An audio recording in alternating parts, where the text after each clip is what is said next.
place? Yeah, man. 3, 2, 1. We are live. We're on, man. How's it going? Welcome, everyone, to How Copy Podcast, live from the belly of the beast, Fayetteville. We had a Fayetteville incident in the parking lot waiting Sure on your did. ass. Another one, too, I was going to say, because, like, as I was driving up here, you know that home, there's a home, for those of you who are familiar with the area, there's a huge homeless camp now. Sure, everywhere. Yeah, which 87. one? North side, west side, east side?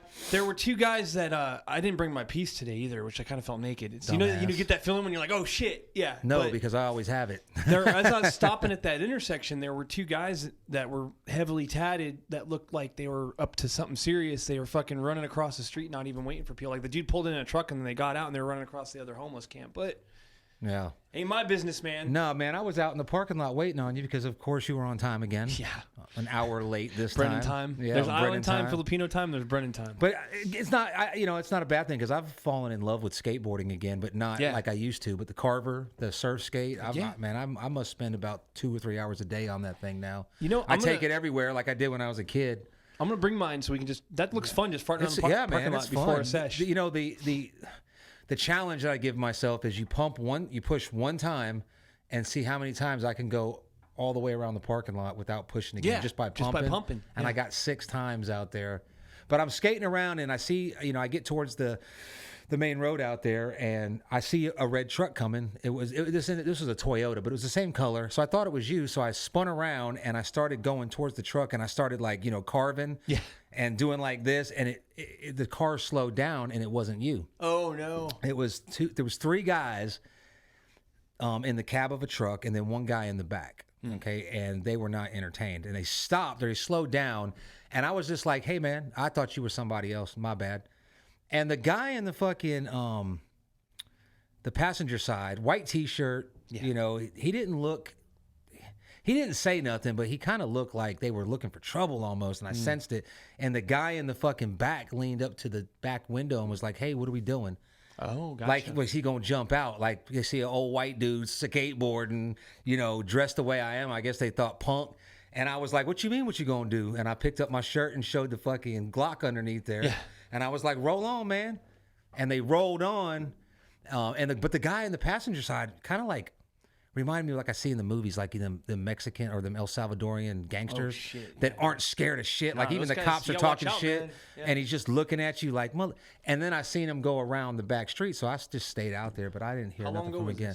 It was probably about 20 minutes before you rolled up. It was about 7:45. It was time. So, if things starts coming through the wall, you hit the floor, you guys know what happened. I don't know that they know that I'm here because I'm in a parking lot. And what happened was I was out in the street. Like I went out in the street and then I got up on the sidewalk and I turned in and over my back shoulder is where I thought I saw you. So I come in and made a right the way you came in and then I circled around and went right for his truck. So, I mean, if I'm driving the truck and someone's coming at me on a skateboard, I'm going to think dumbass and I'm going to stop. But as soon as the homie says, hey, man, I thought you were somebody, I'll be like, oh, okay. Yeah, let it slide. But that's the problem. They look like they were up to no good. But I tell you what, I had about 15 reasons why they weren't going to fuck with me. Yeah. And I had to drop because that's the one thing I did notice is the passenger, his arm, his right hand anyway, was on the windowsill. It never went down. Okay. He wasn't sitting like that. So yeah, that's good. That's the kind of things I think about whenever they drive off. Like I'm like, okay, I was good. I'm guaranteed, and in these days, like people carry heat regardless. Like they're smart. Everyone carries heat, whether it's legal or illegal. But is that the piece you had? Yeah. Okay. Yeah, that's my. That's a P90 actually. I was I hope that's an extra one in case something happens and we need to freaking throw down. Yeah, no, that's the one, man. That's the one. I would probably carry 2. I'm not a good gun carrier. I basically, I guess I shouldn't put this out there, but I keep one in every place that I'm going to be. So I've got one in my office, which where I'm at most of the day, driving around. I keep one in there. I keep one next to the bed. I keep one in the kitchen. Those are about the only places that I am. Right. Because I don't like carrying it because I always forget it. And I can't keep it in a holster because it gets caught on the seatbelt. And plus my concealed carry permit expired. So what do you have to do to redo that? You do the whole thing I got to take the whole fucking class again. And I thought North Carolina was going to go to, because when I was down in Texas, there's no such thing. I went to the sheriff's department and asked them, if there was reciprocity, is that the word, for my concealed carry permit from North Carolina. And they said, it's constitutional carry state. And I didn't know what that meant. So you can conceal in Texas. You don't need no permit. You can just carry concealed. And there's a lot of states that do that. And I thought North Carolina was going to go to that, but I think we have too many fucking Democrats in government. I know they just canceled the bill where you need a permit now. You can purchase a pistol without a permit in North Carolina. Yeah, but that's totally different. But still, though. you need to conceal. And that was just that was a highway robbery. Like, you had to go down to the sheriff's office and buy a permit to go buy a fucking pistol. Yep. But if you had a concealed permit, you could buy it without a background check and all that. And but you paid for that too. But not only did you pay for the permit, you paid for the class. But there's an upside to that. I don't really mind everybody having to take a 12-hour class, because there's a lot of instructors out there that like what they do, and they teach you.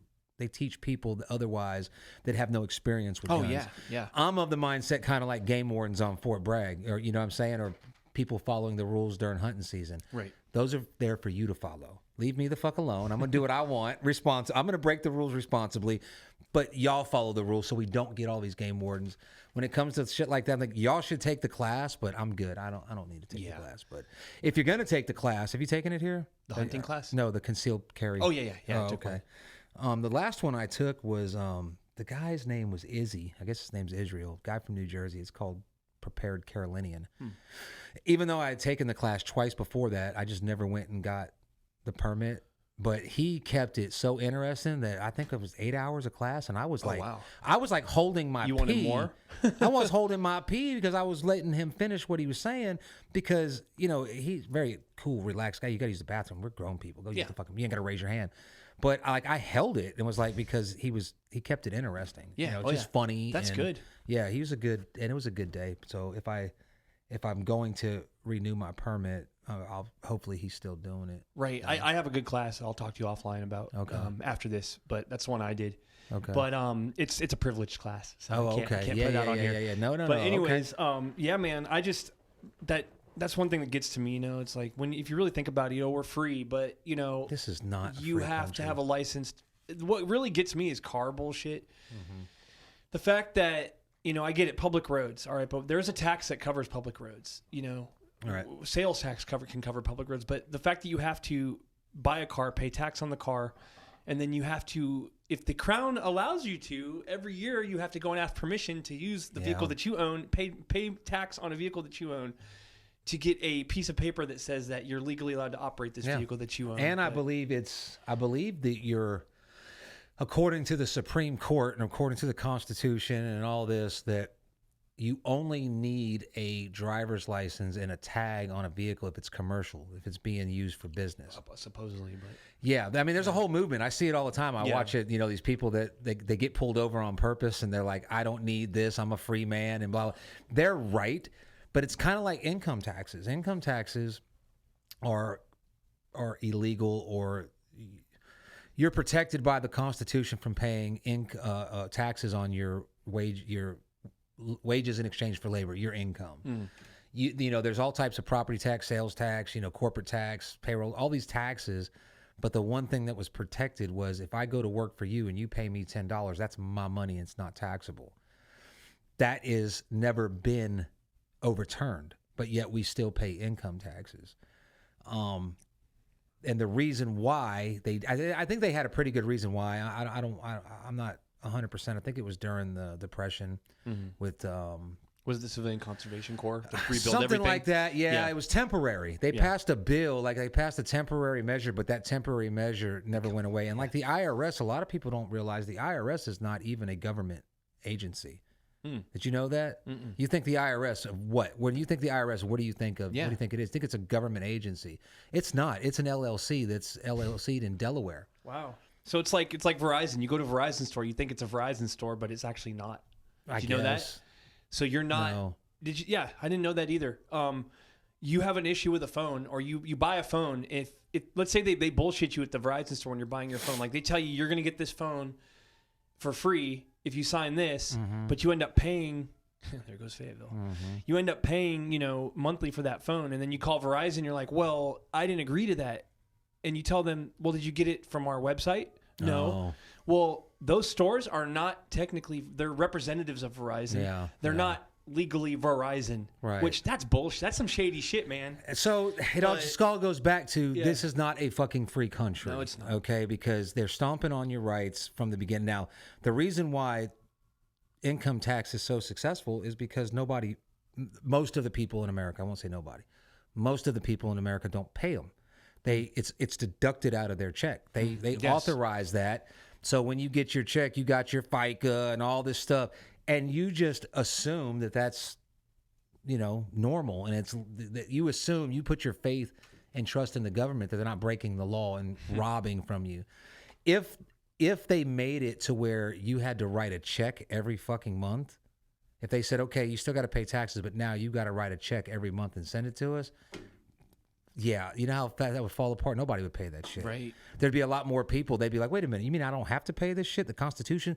And then it would all go away. Mm-hmm. And the way I understand it is they sold it as to help the country, but really it was when they took over the banking, when the Federal Reserve Bank stood up. Okay, the Federal Reserve Bank, private bank. You know that, right? Yeah. So they decided they will now loan money to the U.S. government. U.S. government means $1 billion. The Federal Reserve Bank's going to loan it to them at whatever the interest rate is, and just make it up out of nowhere too. Yeah, but that's money in general, and that's something I really don't understand. But when the U.S. government pays back that money, the interest that they pay, that 3% on $1 trillion, that's where your income tax goes. Mm.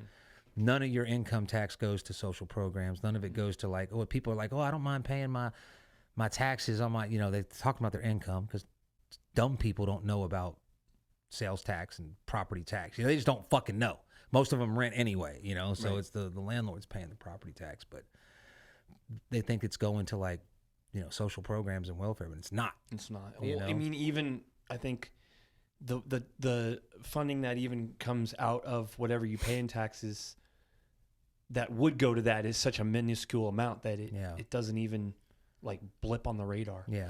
But that's life. You know? And there are a lot of people out there, the dummies, they like paying their taxes because they might pay $1,200 into taxes, but when it comes time to get that tax refund, they get like $10,000. I mean, if you got kids, man, you're making out. Yeah. I do good because I have kids. But you ain't paying it, so that's right. That's the thing. It's like a bonus every year. That's the thing. People always attack the wealthiest 1% of this country because they own more wealth than everybody. But like my grandfather told me, he said, yeah, but they pay like 95% of the taxes. Do they though? Yeah. Oh yeah. I thought your tax bracket gets smaller as your wealth goes up. No. I mean, no. It might get smaller, but the amount of your percentage might get smaller, but the amount you're making is so fucking big. Yeah. You know what I mean? Like, I would venture to say that, I don't know, man, I'm bad with numbers, but a billionaire probably pays more taxes every year than every middle class and poor motherfucker in Fayetteville. It doesn't combined. really affect them. I mean, it don't affect them. No. You get to that, like you talked about it a couple. There's a word you use, and I like it. It was to describe how monetary amounts that don't affect people in a certain level. What did you call it? It was when Peter was velocity. Here. Escape. Yes. Yeah. Escape velocity. I got that from Joe Rogan actually. So I don't want to coin that. That's a good phrase. Yeah, it's because people don't understand. Okay, so the reason why these people go broke when they win the lottery is because they're fucking dumb. They don't know. They don't know that when you take, say, let's just use $10 million, okay? $10 million, if you just stick it in the bank and you don't fucking touch it and you go on vacation and you come back in a year, that $10 million sitting in the bank, what's 5% of that? Oh, it's easily a couple 100,000.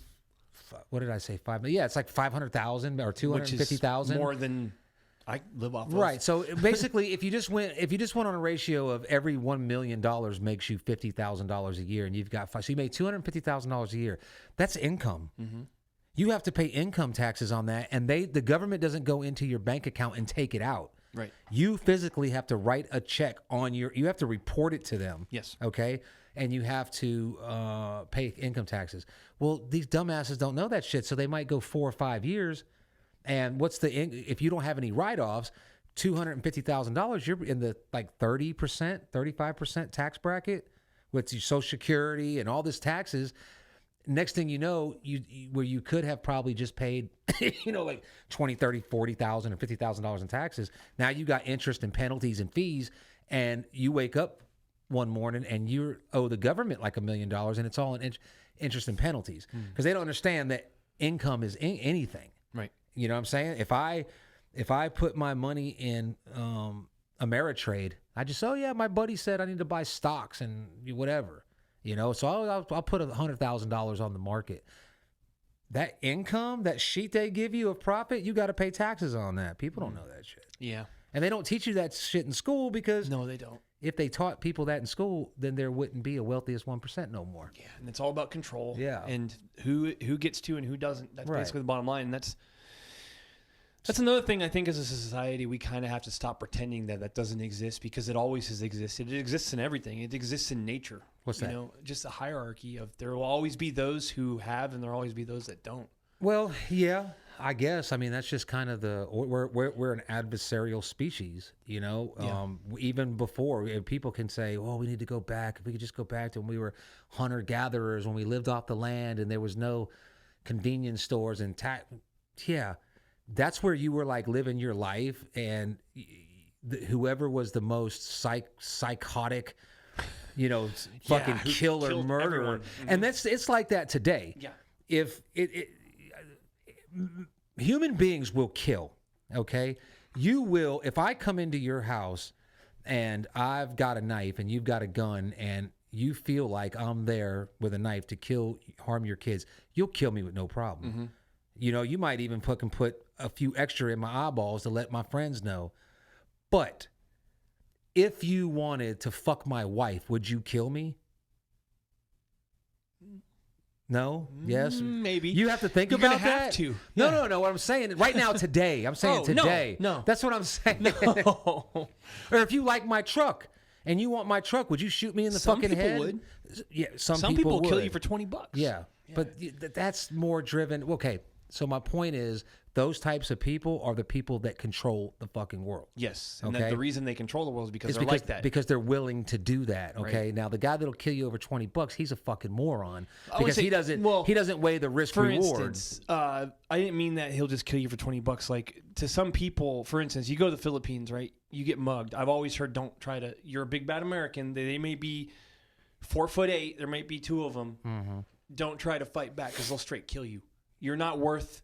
Yeah, and there's going to be no investigation. There's no give forensics. them the $20 Yeah. that they're trying to get from you. Maybe it But depends. I've always heard like don't try to fight back because one, it's not just 2 or 3 of them. There's probably about 50 watching, and they'll just kill you. It's easier to kill you than to deal with the loss of fighting you and Right. getting hurt, and Yeah. the police maybe get involved. Mm-hmm. But it's just that mentality, and like they don't care. Like those type life of people, they don't. They grew up around death. It's just, they're not soft. Like My they're ex, hardcore. my ex-wife was my first ex-wife. I gotta start categorizing. How would I say that? Gen 1 ex-wife is from the Philippines and from an island. Gen 1. Yeah, the Gen 1 model. Her father was like murdered right in front of her when she was like 7, 8 years old over a gambling debt. You know, It's not that they don't. and they just grow up hard. People say, "Oh, well, they don't value life like us." That's bullshit. Everyone values life. It's Yeah. just different mentality, man. But they're the mentality of most people.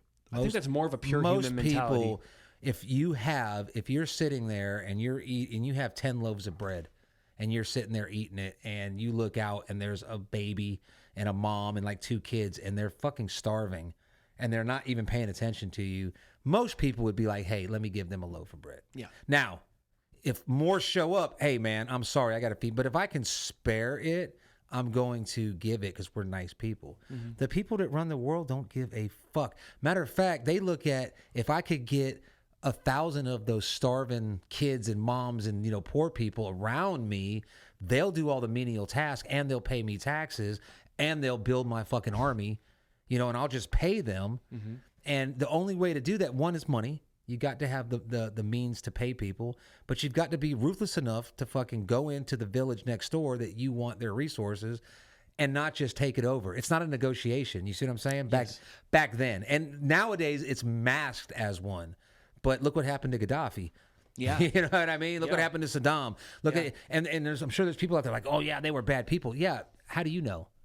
You don't know them. You're going based on, and I'm not saying they were good people. Well, but I'm saying, but they, you know, they're put to that that. What do we have? We have this view of a dictator. You know, the bad guy. Like, yeah. What do we got? They're trying to create something for their own good. Yeah. For their own ideal situation. You know, and that's what's. If you look at the world, there's actually nothing wrong with that if you have the power and the means to do that.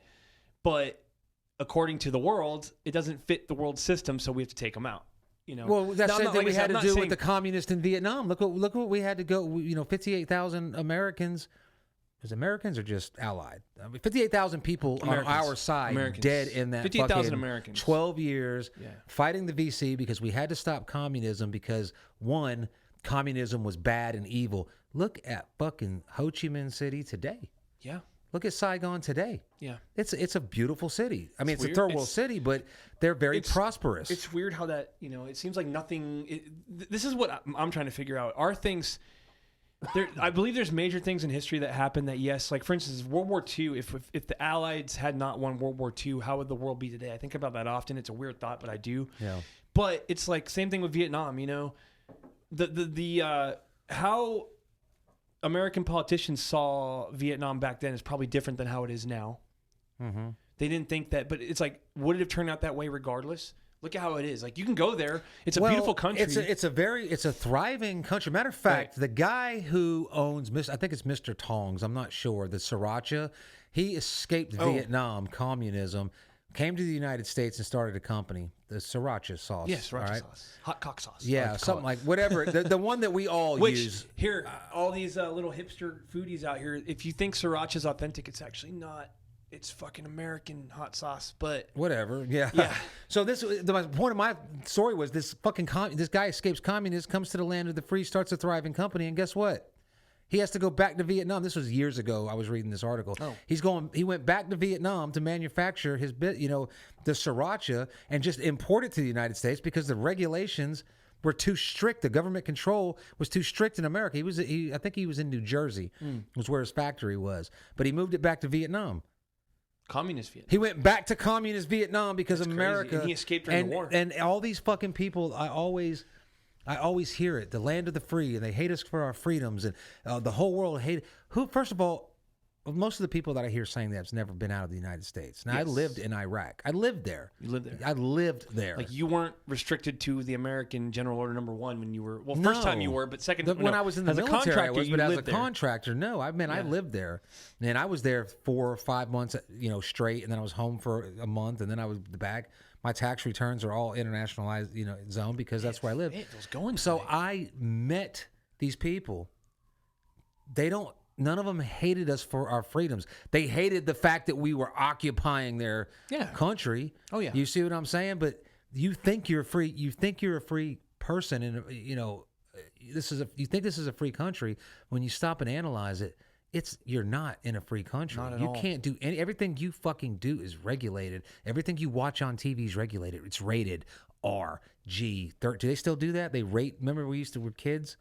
They say what's appropriate to be on the airways. Well, here's something, and I stole this off of Joe Rogan, but do you ever watch the interview with him and that Korean guy that went and lived with the meat hunters? Yeah, the artist. How what's his David name? Cho? David Cho. Yeah.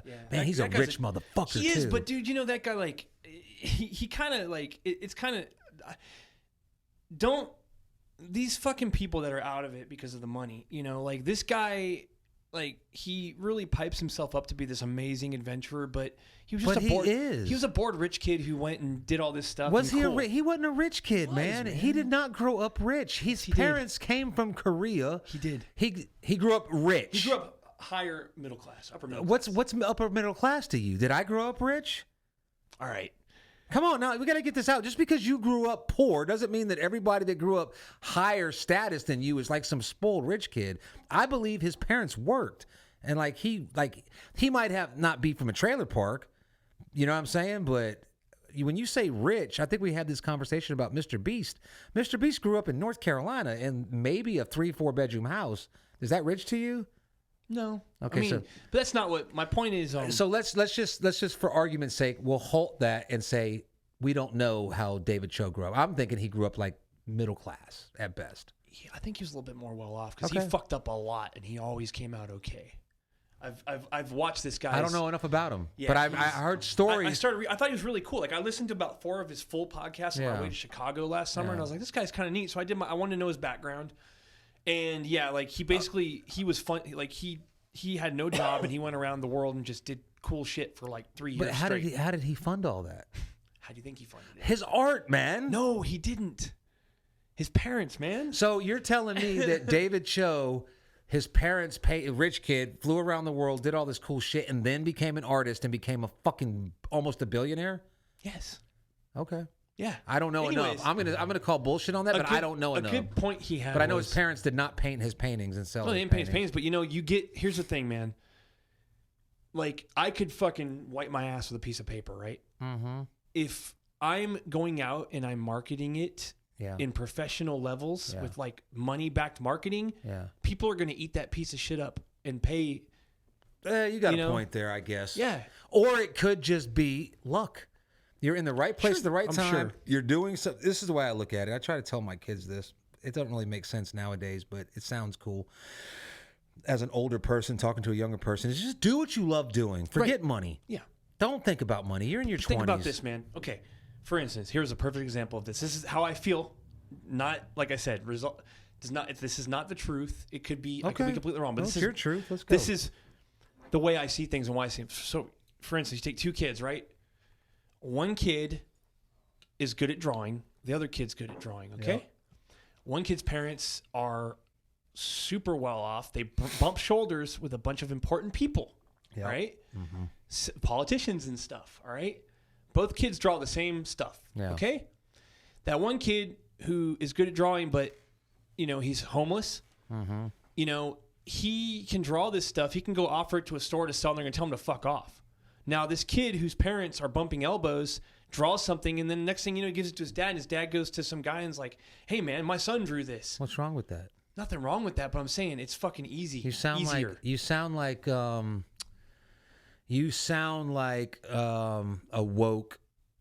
You sound like a woke white liberal, whereas Christ. you do. That's exactly what they say. All right. Except they turn around and put that on race. Yeah. Like, oh, the white kid grows up privileged, because that's what you would call that, like a privilege. I don't think there's anything. I don't think that the only time that sucks, the way you just described that, is when the kid's dad, who has all the connections, when his art sucks or whatever his product is sucks. Have you seen David's art? It's fucking garbage, man. Well, It is. I don't know. I've seen some stuff that's pretty cool, but I think fucking trash. For some reason, didn't he get lumped in with like Banksy? Like, you ever seen Banksy's art? Yeah. You know what Banksy The is? graffiti artist, yeah. But that's not really art to me. It's stencils.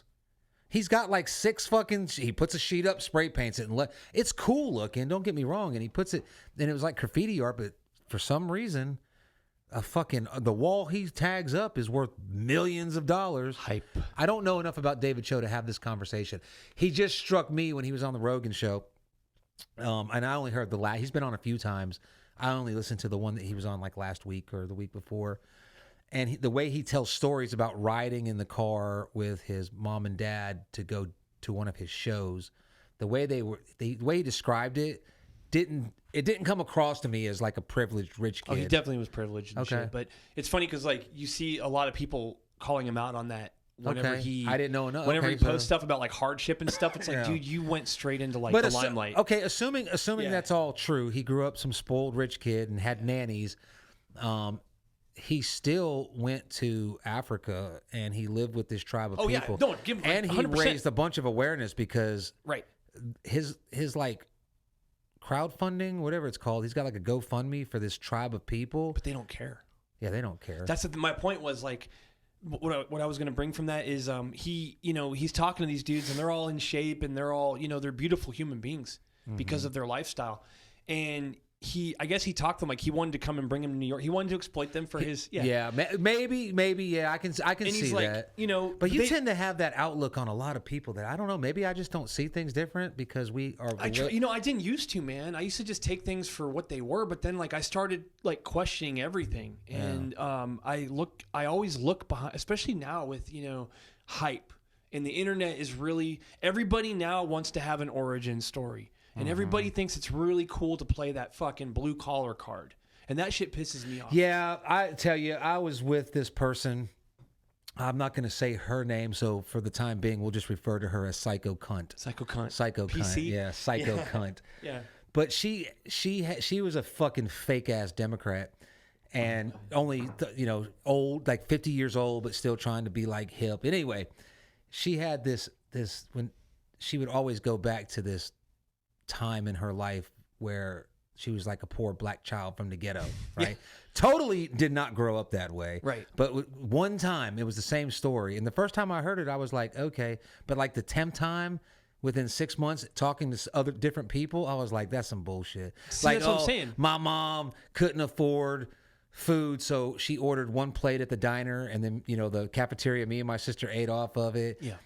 And then the time she told that story around her mom, and her mom kind of like looked at me like, yeah, that's like, maybe that happened because I was pinching pennies or I was hungry, but we were never poor like that. Right. But people, they want to be a poor black child from the ghetto. Yeah. Everybody wants to be salt of the earth, and like, right, yeah, and they use it to market. Like that's what what really fucking. I don't do that. I didn't grow up poor. Right. I didn't grow up rich. I didn't grow up spoiled. You grew up middle class American. I grew up, the son of a single provider, I guess, because my father was in the military for half of my childhood. But he was an E8, so that was pretty good in the 80s. You know what I mean? We weren't rich, but when I was a kid, starter jackets and starter hats were the shit. Okay, and everybody had a parka, like. Yeah. Kids that lived in like the hood had parkas and everything.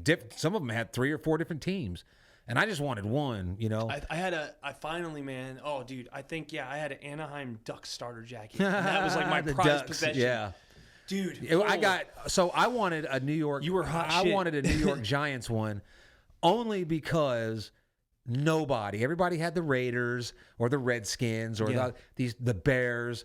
Nobody in my school had a New York Giants, the dark blue with the hood, and they had one at the store, and I wanted one. And this was like right before it started getting cold. So around here it's like October when people start wearing jackets. By the time I got a Giant starter jacket, it was like February. Okay. And it wasn't even a parka. It was that one that snaps up that's like shiny blue and it says Giants across the front of it, It wasn't even the cool one. So I had to wait. I got a pair of shoes. At the beginning of every school year, we got a pair of shoes. Yeah.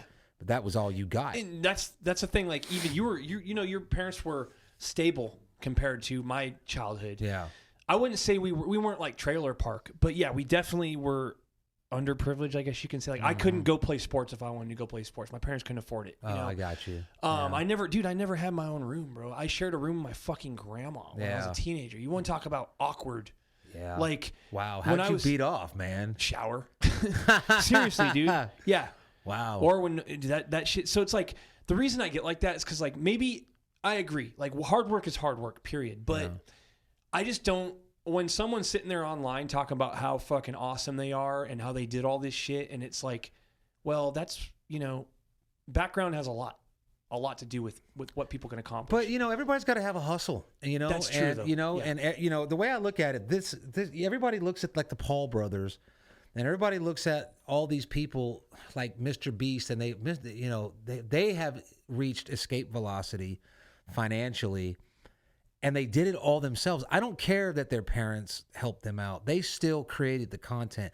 Whatever they were doing got millions and millions of people to tune in and pay attention to them. But the thing that I guess that knocks me is like this. You always hear, you can do it too.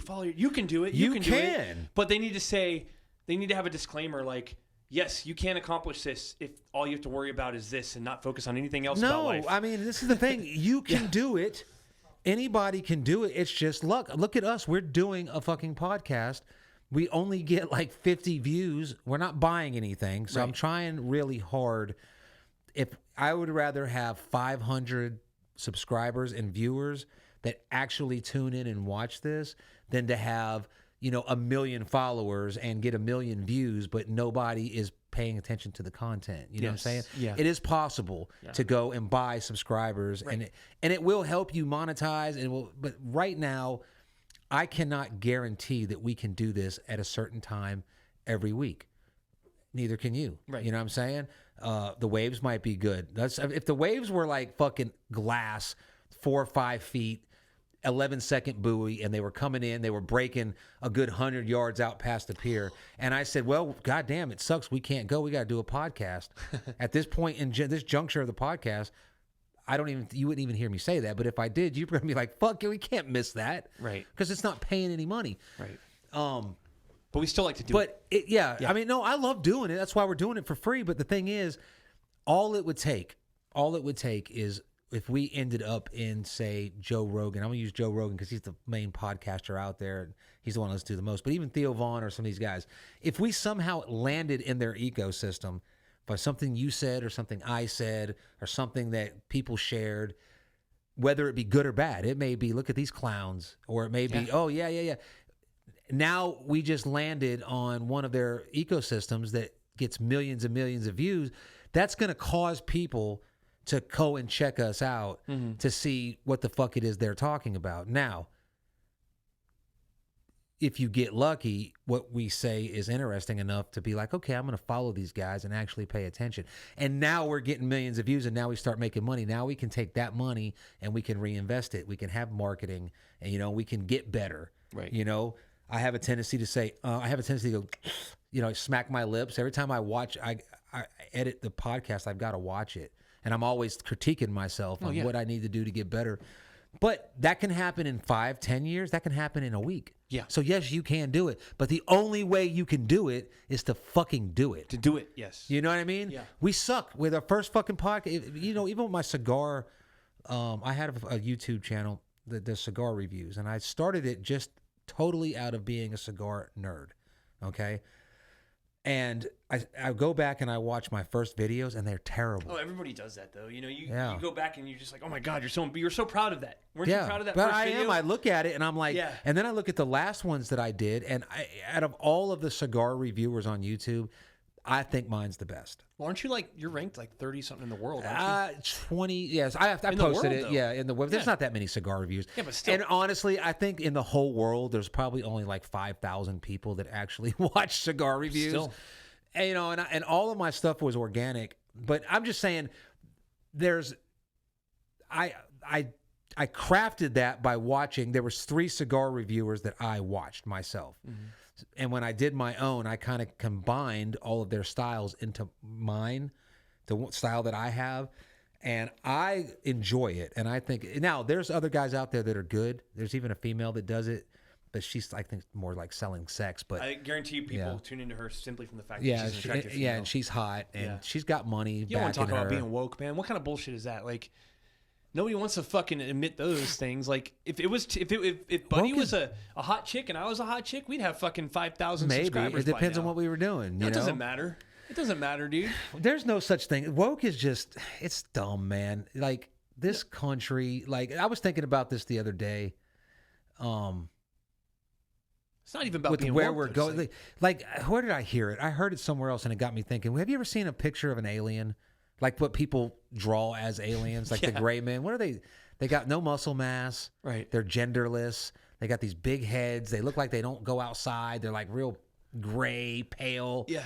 Maybe that's an advanced human. Maybe that's what we're headed towards. Maybe that's, because you think about it, we are heading towards never going outside, never talking to people. My grandma used to talk about this, humans are going to evolve into, she used to say, because even back in the 90s when I would be, I had a Nintendo. Yeah. But she'd be like, you guys can't sit there and play that all day. It's not good for you. You need to be outside. And I remember she used to tell me, humans in the future. They're going to have these great big heads, but there's going to be nothing in them because they don't use them. Yeah. They're going to have these little beady eyes. They're going to be out of shape, no muscle mass, and they're going to be. It's already they're going to happening. evolve. That's why birth rates around the world, but especially in America, the birth rates are dropping, and people assume that's a good thing because they think the world is overcrowded. I got news for you, man. The area, I won't call it the globe because you know me, I don't believe that. None of that. I don't believe it's flat or round. I don't believe what you believe, what you think is true. But I don't even know what I believe because I don't the know. people are being born, like taints are shrinking on men. You know, doctors measure your fucking distance between your ball sack and your asshole, your taint spot. Yeah. And that's shrinking, and that's a bad sign. But the world is not fucking overpopulated. It's not, okay? And birth rates are dropping, and that's part of the reason why Russia has to fucking take over and annex the Ukraine. It has to. Because in 20 years, there won't be any Russians. There's nobody to take. China's going to have that problem because of the one-child policy they had and the fact that they don't have any young people. And our problem is we have fucking, I say we, not that I'm responsible, but our generation started it. We started it because of, and I think that you're kind of the reason. I think it's kind of your fault because of how you look at, and I'm saying that jokingly, but the way you look at the, what's his face? The David Cho. Oh, it's easy whenever you're blah, blah, blah. You know what I mean? Because I didn't have that and I felt bad as a kid. So let me turn around and coddle my children because I didn't like it when I didn't get picked for sports. And I didn't. So everybody gets, now this started not with your kid. You had kids later, but. Oh, our generation sucks with Our kids, generation. man. So we started it. There was never, when I was a kid, matter of fact, I never even heard of nothing like that until I bought my first baseball team. I bought a baseball team when I owned a tattoo shop. They were 6 years old, but you know. I was like, what the hell? So I had the tattoo shop, Yeah. and I was making good money in Iraq. And a friend of mine that I knew was coaching a team, and they needed sponsors, and they were asking for like, $50 from all these different sponsors. And I said, well, fuck it, man. How much do you need? He's like, well, we can get everybody uniforms for like $500. I was like, done. I got it. I'll get it all, and I got a banner. I was kind of like drinking, and I was doing a lot of coke back then. And I was like telling people I bought a team. So the first game, we all go out like this is my team, Yeah. Kill Devil was the name Tattoo of it? Shop. Oh. The Kill Devil Tattoo, but it was the Braves was the name of the team. Okay. And it's coach pitch. So the coach pitches the ball, the kid hits it. He gets thrown out at first, and I'm like cheering. I'm like, yeah. And the kid don't leave first base. So I'm like, well, what's going on? Did I miss something? And there are parents that are looking at me like I'm some kind of fucking relic. Like, we don't keep score. They're only 6. And I'm like, what do you mean you don't keep? How the fuck? And I never went back to another game. And I got mad at I didn't get mad like I didn't ever talk to the guy again. I was like, why didn't you fucking tell me? I'm not sponsoring that shit. So it's kind of my fault. I sponsored a team. And I'm looking around and talking to people, and everybody that I know is against it. I'm thinking, who's making those decisions? Who made the decision to start that? Was it parents? Yeah. I don't know any of them, So maybe it's just, where does it come? It comes down from higher government. Hey, we got to stop keeping score. We got to get these kids But it started with Generation X having children because we didn't grow up that way. The thing that my view on this kind of things is, yes, some of them are meant to bring, equality or fairness, but it never goes to the right people who need to fucking check in the gut. I don't believe in equality and fairness because life is not equal and it's not fair. You have to play the hand you're dealt. Yeah, you do. Period. Yeah. It does not matter where you grow up or how you grow up, okay? That can highly affect you. Don't get me wrong. If you're born into a family where mom's on drugs and the neighborhood squad is camped out in your living room playing cards and smoking blunts and playing music, you grew up around that, there is a high likelihood that you're going to end up doing the same thing that they're doing. Doesn't mean you have to. Right. You see what I'm saying? And I'm not one of those pull up by your bootstraps type, everybody got it. But when it comes to sports, when it comes to competition, when it comes in to competition, the bar, Yeah. There's a bar that's set. You have to fucking make it. And if you don't make it the first time, if you keep trying, if you always at first you don't succeed, try again. What happened to that? And by giving trophies away for yeah, that shit's bullshit. 4th place, Yeah. Like I say I don't know people like this. I do know people that I go into their house and I look at their kids' trophies and I just start looking and I'm like, second place, third place. Man, there wasn't no fucking second. I wouldn't put no second place trophy. If I won second place in anything, I'm not gonna put a trophy of that up. Right. I'm gonna put it up if I got first place. Yep. You know what I mean? But and rightfully so. Third place, fourth place, participation. Why the fuck would I want to put that up on a shelf? You know, and if that makes me feel good about myself, then whoever reared me has failed, because now I'm going to get out in the real world, and I'm going to, you know, be working at a job for 3 years and not get promoted. I'm going to be like, that's not fair. I've been here 3 years. You know, I'm been here 3 years. I need to get promoted. Like, what the fuck? Meanwhile, everybody around me that's actually trying and being innovative, no matter what it is, they're moving up. That's the way it should be. Yeah. I think. That's what it should be, but sometimes those who are trying and are innovative don't get moved up. Sometimes, but I mean, then you got to change your situation. Yeah, that's like the thing. all these people, like during the whole COVID thing, like you're in the military, okay? Well, you know, I got to get. I don't believe in it. Don't tread on me, Trump, America, America. Did you get the shot? Yeah, they were going to take my job. Fuck you. Quit your job. If it means that much. Quit your fucking job. There's no fuck. I don't give nobody any fucking slack for that. Cops. People complaining this and that. Well, I don't want to lose my job. So quit your fucking job. You can go down right now. You can borrow my fucking blower, your lawnmower, and your neighbor's weed eater, and you can go out and you can make more fucking money. You can make triple the amount of money you make as a cop, a school teacher, or E5 or whatever. But then you would have to actually work. You would have to suffer. You would have to be at risk of losing. And that's where people that, in my opinion, so if you're one of those people that took the vaccine against your will because you didn't want to lose your job, then you're a part of the problem. Right. You're the fish. You're the masses. You're what these politicians rely on when they do shit like that, is compliance. Yeah, you know, and people, I can say that, and people can say, well, you weren't in the military when the COVID shot came out, but I was in the military when the anthrax shot came out, and I refused to take it. You refused it? Wow. I refused that shit. Yeah. I ain't taking it. I think I was just dumb and young and just went along with the flow. You know, when I got the polio vaccine, I didn't really care, but then I started looking at things. I never had a flu shot, and you know, I found ways to get my name on the list because it was mandatory. You had to take a flu shot. Yeah. I found ways to get my name on the list when I never took the flu shot, but the anthrax vaccine was new and they were pushing it, and I went in and talked. I tried to use the same channel that I used to get out of the flu shot. It wouldn't work this time. This was like big. Yeah. And I refused to take it. I said, I ain't taking it. So so we know what they did was, if you refuse to take it, that's a fucking court martial. Yeah. Okay? That you're in trouble. And I said, okay. Now, I don't know if I was right or wrong in this, in my headspace, but I was thinking, okay, it's going to be a company or field grade. What's the smaller one? A field grade and then company grade, and then summary.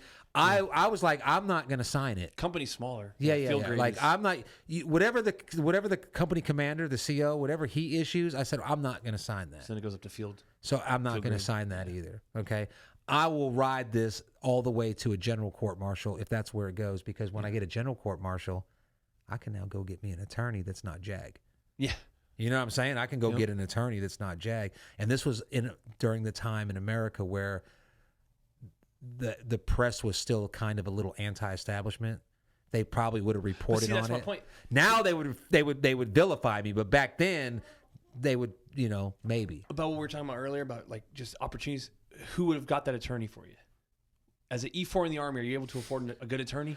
Fuck no. Well, I don't know. What are you trying to say? My parents aren't rich. No, but I'm saying like a good attorney will get you the right. charge drop, period. Well, or you know, what I was hoping for was an attorney that would pro bono, you know, just to get his name in the paper. Yeah. Because I was hoping, it really wasn't that big of a deal. But the point is, I know people that took the anthrax vaccine and they're fine. Yeah. I probably could have rolled over at one point when it started getting messy, because in the beginning I'm a rebel. I'm like, fuck you, I'm not taking it. And then it gets to the point where they've pushed and pushed and pushed. Now I can't back down. Now even if I want to take it, just so I don't have the trouble, I can't, because then I just lost. Yeah. So I stuck to my guns. So the way the story goes is they had a fucking meeting. I saw the career counselor years after he was already out of the military, and he remembered me from this incident. Because right away they send you the career counselor to try to change your mind. And I said, look, I'm not taking it. The threat it's experimental. You're fucking yourself. Yeah. For the rest of your life. Your family. You'll never get on your feet. And if you get out of the Army dishonorably, it's the worst thing. You might as well just die. And then they wonder why people commit suicide. Yeah. Right. So during this meeting with the career counselor, I said, look, I don't give a fuck if they throw me out of the goddamn Army. I'm getting out in 3 months anyway. Yeah. I'm about to go on terminal leave. I'm getting the fuck out. They've tried to get me to re-enlist. I ain't doing it. So the meeting was, what are we going to do?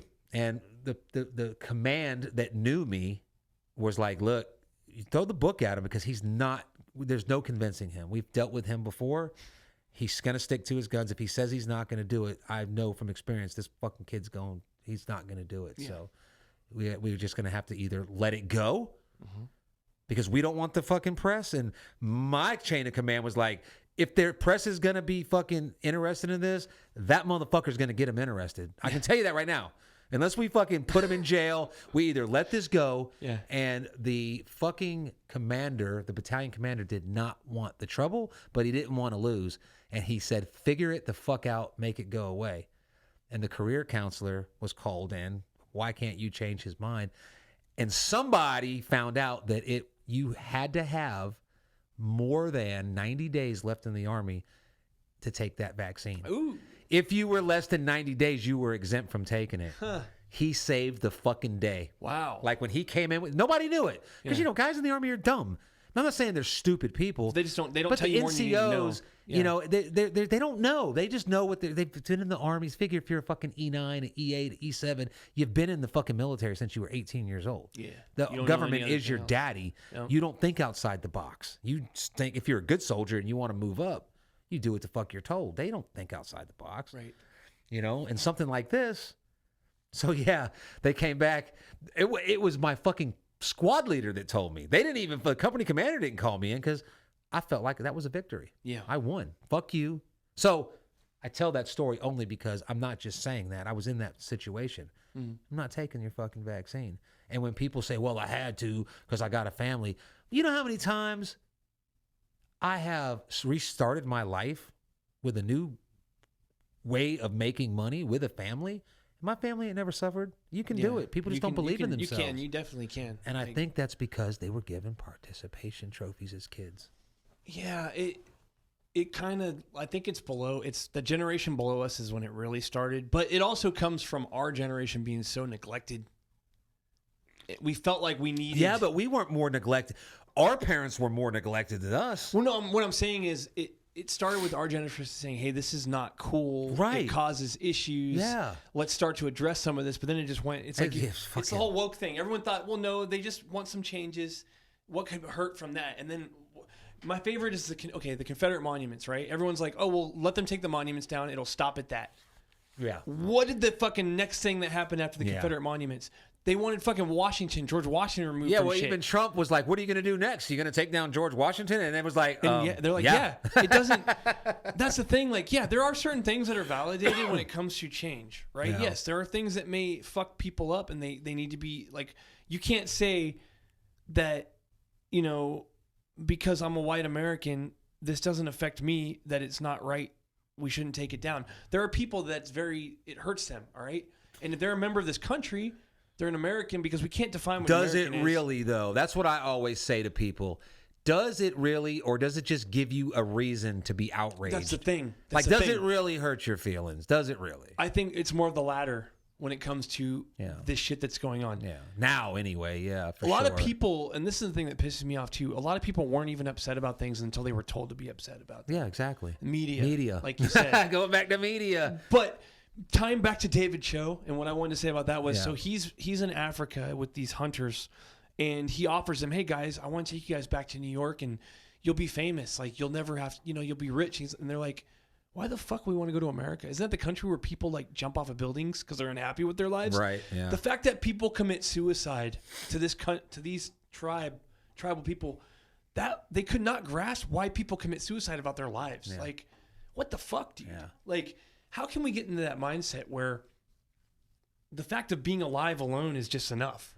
move the fuck out of this society. Well, it's a little more than that, because like I mean, that's my plan.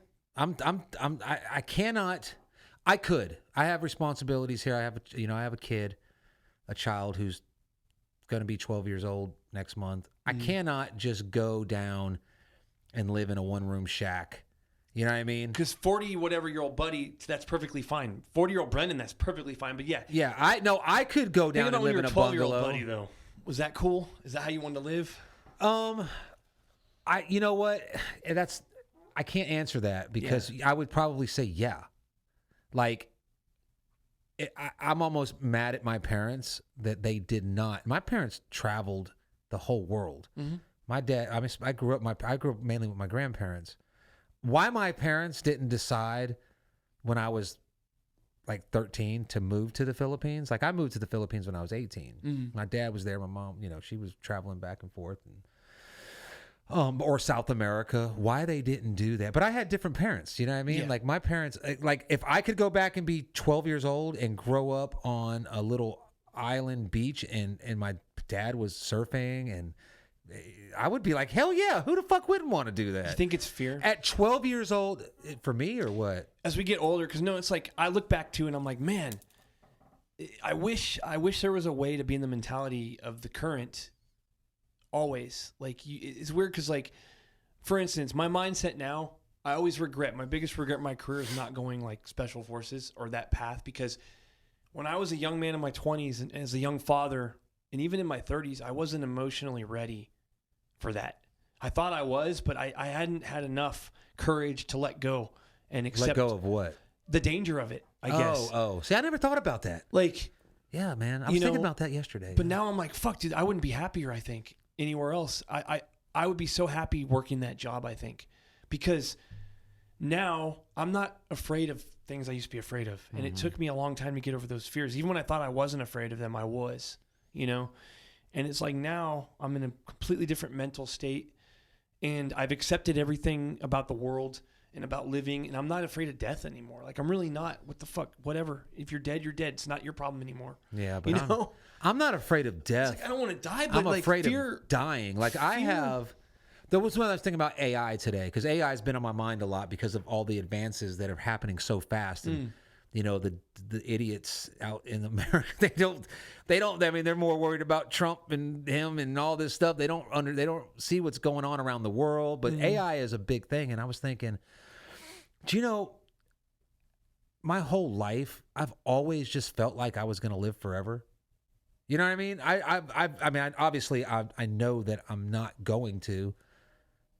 Or it seems likely. I don't even want to admit it. It seems likely that I'm not going to live forever because people just generally don't. But I've always thought that I was, and I've always had not a fear of dying, but like, once you die, everything that you've done up until the point that you die is all you're ever going to do on this earth. Yeah, now, that's no I scary don't thing. believe, I'm not gonna give myself delusions of grandeur and have faith, and I'm going to go to the good place if I follow these rules. I'm not religious, so I don't know what's out there. Yeah. That's my religion. So I'm just going to assume that everything that I've done on earth, it stops there.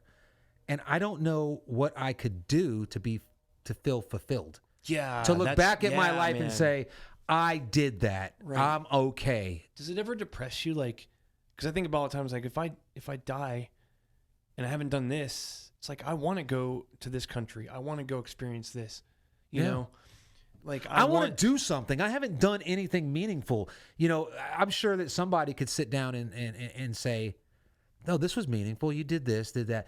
Like, there's so much that you can do in life. I would like to be a millionaire. I would like to be a billionaire. You want to do something important. You want to be, but even if you get you make the $1 billion and you help a lot of people, or you inspire somebody to do something different with their life that's better, all of those things, is it still enough? And fulfillment. It's not enough, because once okay, so I'm blessed or I'm cursed with this mindset, okay? When I want something, I'll get it. Yeah, you do. People hate me. I think my mom sometimes hates me because I always get what I want, but not like a brat. You know what I mean? If I want something, whether it be a physical item like a motorcycle or a fucking surfboard, or if I want it, I'm gonna get it. It just means I'm gonna figure out a way to get it. I'm not gonna steal it. No one's gonna like give it to me, but I'm gonna connive because I obsess over it. Right? I want it. I gotta have it. That motorcycle that's sitting, that cafe racer, it's been sitting for 3 months. I haven't moved it, but I had to have it, and I had to have all these parts for it. Once I get it, it just becomes another item that I own, and I don't care about it as much anymore. Yeah. And then I can sit back and say, man, I can remember when I obsessed over having that. Now I have it. That's the way I look at life, like behind me. Like, okay, I wanted to do that, and I did it. It wasn't. But it's not. It wasn't as fulfilling. Right. The only thing that I've wanted to do that I've charged after that continuously fulfills me, and I know people are going to be like, oh, you better say your children. No, that's a kind of a natural thing. Yeah. Having children is natural. Right. Being a parent is natural. Being a good parent takes work. Okay, I'm not a good parent. I'm just not. I think I am. The basics are covered, but there's a lot that we could get into on that. But the one thing that I've charged after that is constantly fulfilling is surfing. Yeah, it's weird. You know what I mean? It really is. Yeah. And it's not, nothing I've done in my life has ever been as fulfilling as surfing. Yeah. And it's been to the point where, yes, you neglect your responsibilities. Yeah, but what are those responsibilities you're neglecting? Are they Right. important? But, and that's another thing too, is like, what everyone says, well, you're not a good parent, but what is there someone out there who is a perfect parent? Is there really? You ever see these parents where they do everything their kid wants? I think that I see things in how you parent that is a good parent that's better than me. I haven't been around you and your kids enough to say where I'm better, but I have noticed that, like, when you are talking to me and your kid is there, you're talking to me one way, but when you turn around and talk to him, you get softer. Yeah. That's good. Right, I don't do that. Yeah. And I see that in other men when you're like talking to me like, yeah, that motherfucker. And then Shane's the little one, right? The little one. You're like, hey, buddy, you good? Like your voice changes. Yeah. Me, the way I talk to my kid is the way I talk to you. And he's 10 years old. So I'm trying to, for instance, yesterday, my dog, right? Belgian Malinois has a lot of energy, but I found a way to critique her energy. And that's by pulling me up the hill on the skateboard. Mm-hmm. Yeah. And I got a video of it, man. She takes off. She like digs in and she fucking loves it, and she gets all crazy, and then it tires her out so much, then she's manageable. Mm-hmm. Well, John wants to do it. So, but he can't, the dog doesn't respect him like she respects me because she looks at him like he's the homie and wants to play with him. Right. And he gets real. So I'm trying to show him how to do it. And he's a lot like I was when I was a kid. He doesn't want to admit he doesn't know how to do it. And anybody tries to help him, you've seen him, how he is with me. And I don't have no tolerance for that. Yeah. You know, so I have a tendency to be like, what, are you fucking retarded? The fuck? I just said it. Goddamn. And now we were bickering back and forth. Well, I'm his dad. Yeah. And that's not good. You know what I mean? Like, yeah. If I was his homie, if it was me and you doing that, we know it's just all fucking, but when it's your parent, you don't want to be judged by them like that, Right. And I suck at that. But at the same time, I don't know that if any other type of parenting would work with him. Because if you were like, hey, come on, buddy, hey, do that, I think that he might try to take advantage of that shit. True. You see what I'm saying? Yeah. So Yeah. I don't know, man. What for me, what I always ask myself is, because just knowing myself, like, for instance, based on what I went through growing up and how there was, in my household, there was a lot of abuse. It wasn't necessarily physical abuse, but there was a lot of emotional abuse. Right. There's a lot of neglect. And it wasn't intentional neglect. My parents were dealing with the hand they were dealt. And I see that now. I didn't see it back then. But I wanted to have a relationship with my parents more as an adult than I did when I was a child. Yeah. And a lot of it was because I felt hurt because I didn't have a chance to be their child. I didn't have a chance for them to be parents. Yeah. Didn't have a chance to be a kid in a normal situation where I could focus on kid stuff. Right. It was survival. But to me, my thing is I always think about this is like, are my kids they have to, right now they're under my care. They're forced, whether they like it or not, to be around me. Right. But what I worry about is when they are adults, are they going to want to have anything to do with me? And that's how I look at my parenting. Look at it like this, though. Yeah, look at it like this, though. I grew up around families that never saw their extended family. Like their parents grew up, they joined the Army. That's why they were in Fayetteville. They were from some other place, and they never saw their cousins and stuff like that. I grew up around my cousins, you know, and around my family. And I think that maybe, and usually, this is where I was going with that. Usually when it appeared to me, now that's probably a wrong way to go because I was 12, but I look at these families like these are good families. Yeah. You know, like they were spoiled kids. You know, I saw, you know, pictures and all that stuff. And now they don't want to be around their parents. Yeah. You see what I'm saying? Don't anything to do with each other. Yeah. So I don't know, man. I don't know. My family, you would look at my family and you might think that it's rosy, I guess, but it's like anytime you get into anybody's family, it's always fucked up. Yeah, you know what I mean? Everybody. You know, it's weird. Man. Like my family, there's no, and I think that, and I'm, you know, fuck it. I'll say whatever I want publicly. There's no affection in my family. None. Really? There's no I love yous. Really? Yeah, none. Matter of fact, Jody, that's not abnormal. Like Jody will make like me and John. She'd be like, "Tell your dad you love him. Tell your son," because in her way, she is, you know, she's doting. You know what I mean? Right with her kid, and you know, her kid calls her all the time, and you know, sometimes I look at it and I'm like, you're like such a bad parent. I'm laughing, I'm joking, because they're like friends. Right. But the fact that they are friends, and he's 26, and you know what I'm saying? If he can't figure out why his dog's got diarrhea, he calls her. You know what I mean? And that don't happen in my family. You know what I mean? It's kind of like snapping on each other, like being disrespectful to each other is the calling card. It was, and I look at it with my my nieces and nephews and stuff like that, and especially after I had tripped those mushrooms and my fucking perspective kind of changed. I'm not entertained by it no more. And it kind of disturbing to me. Like, you're a fucking 13-year-old kid. Don't make a joke about your dad in front of everybody, you know, because he doesn't dress nice. Like, don't do that. Yeah. You know, but 6 months ago, I would have laughed and I would have joined in on it. Yeah. How do you know that don't hurt my brother's feelings? You know, that's the way I think now. Yeah. You know what I mean? And the mushrooms really made me think of before. Like you said with the guy that was here the other day, when you said, what'd you say about me? I told you, buddy, he'll just say whatever. Oh, you said something like, David. Yeah. You're like, he don't fucking pull. He'll say crazy shit, like joking around. If I think it's going to hurt somebody's feelings now, I won't. Whereas before, I wouldn't give a fuck. Yeah. Matter of fact, if I thought it might hurt their feelings, like antisocial behavior, like I might say something about, I'm talking to this guy over here, and I know you're minding your own business, but you can hear, and you're a real Christian dude. I'm going to say something totally fucked up just so you can rise. Just to get it, just to see if you're going to, like you might, you know, I used to do that. You might turn around and be like, oh man, fuck that guy. And not say anything. I still won. Yeah. You might turn around and get engaged in the conversation. I still won. But I look at that and I'm embarrassed by it. Like, I don't want to do that. It's, you know, and I used to not anymore. I don't want to do that. I was a lot like that in my 20s, man. Like, I didn't give a fuck about anyone else. I didn't give a fuck what my presence did to anyone else. But then, you know, like, there's a time and place for everything. There's a time and place to be like that, dude. But seeing, especially how my stepmom died, like, that shit fucked me up, man. Like, she was not a people person at all. Mm-hmm. She was focused on herself. And she was estranged from her own family. Yeah. My dad was an empathetic, you know, he was a victim of her because she didn't really care about him in the end.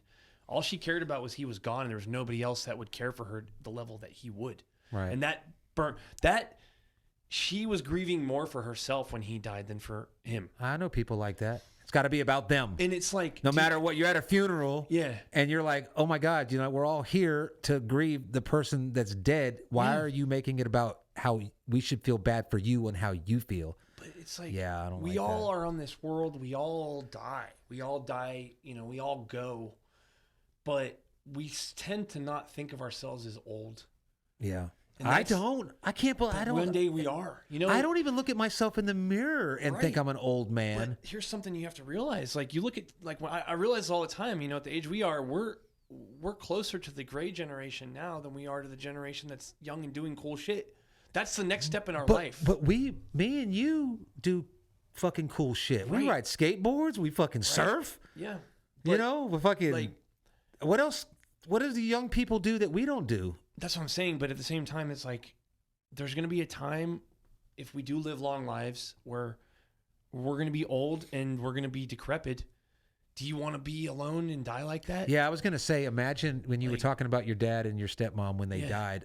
Imagine what their fucking the life story that plays before you see your life flashing before your eyes.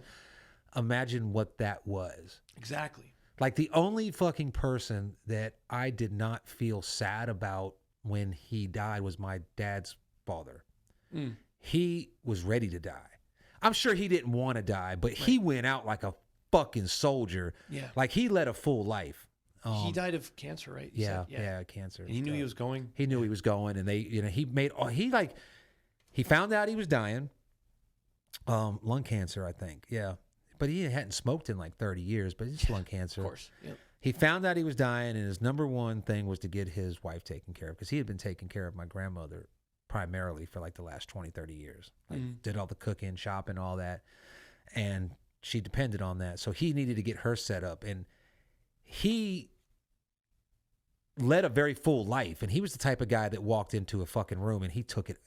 He didn't want to take it. He just took it over. Right. He was a fucking very New York, Brooklyn, you know, what you see in the movies with the Italian mobster gangsters. Yeah. He was like, friends of mine would be like, oh my God, I feel like I'm watching a movie listening to this motherfucker talk. Oh, yeah. But when he was, they found out that he had no hope really. He was okay. I mean, he tried. He took the medicine and he would get better. But when he fucking died,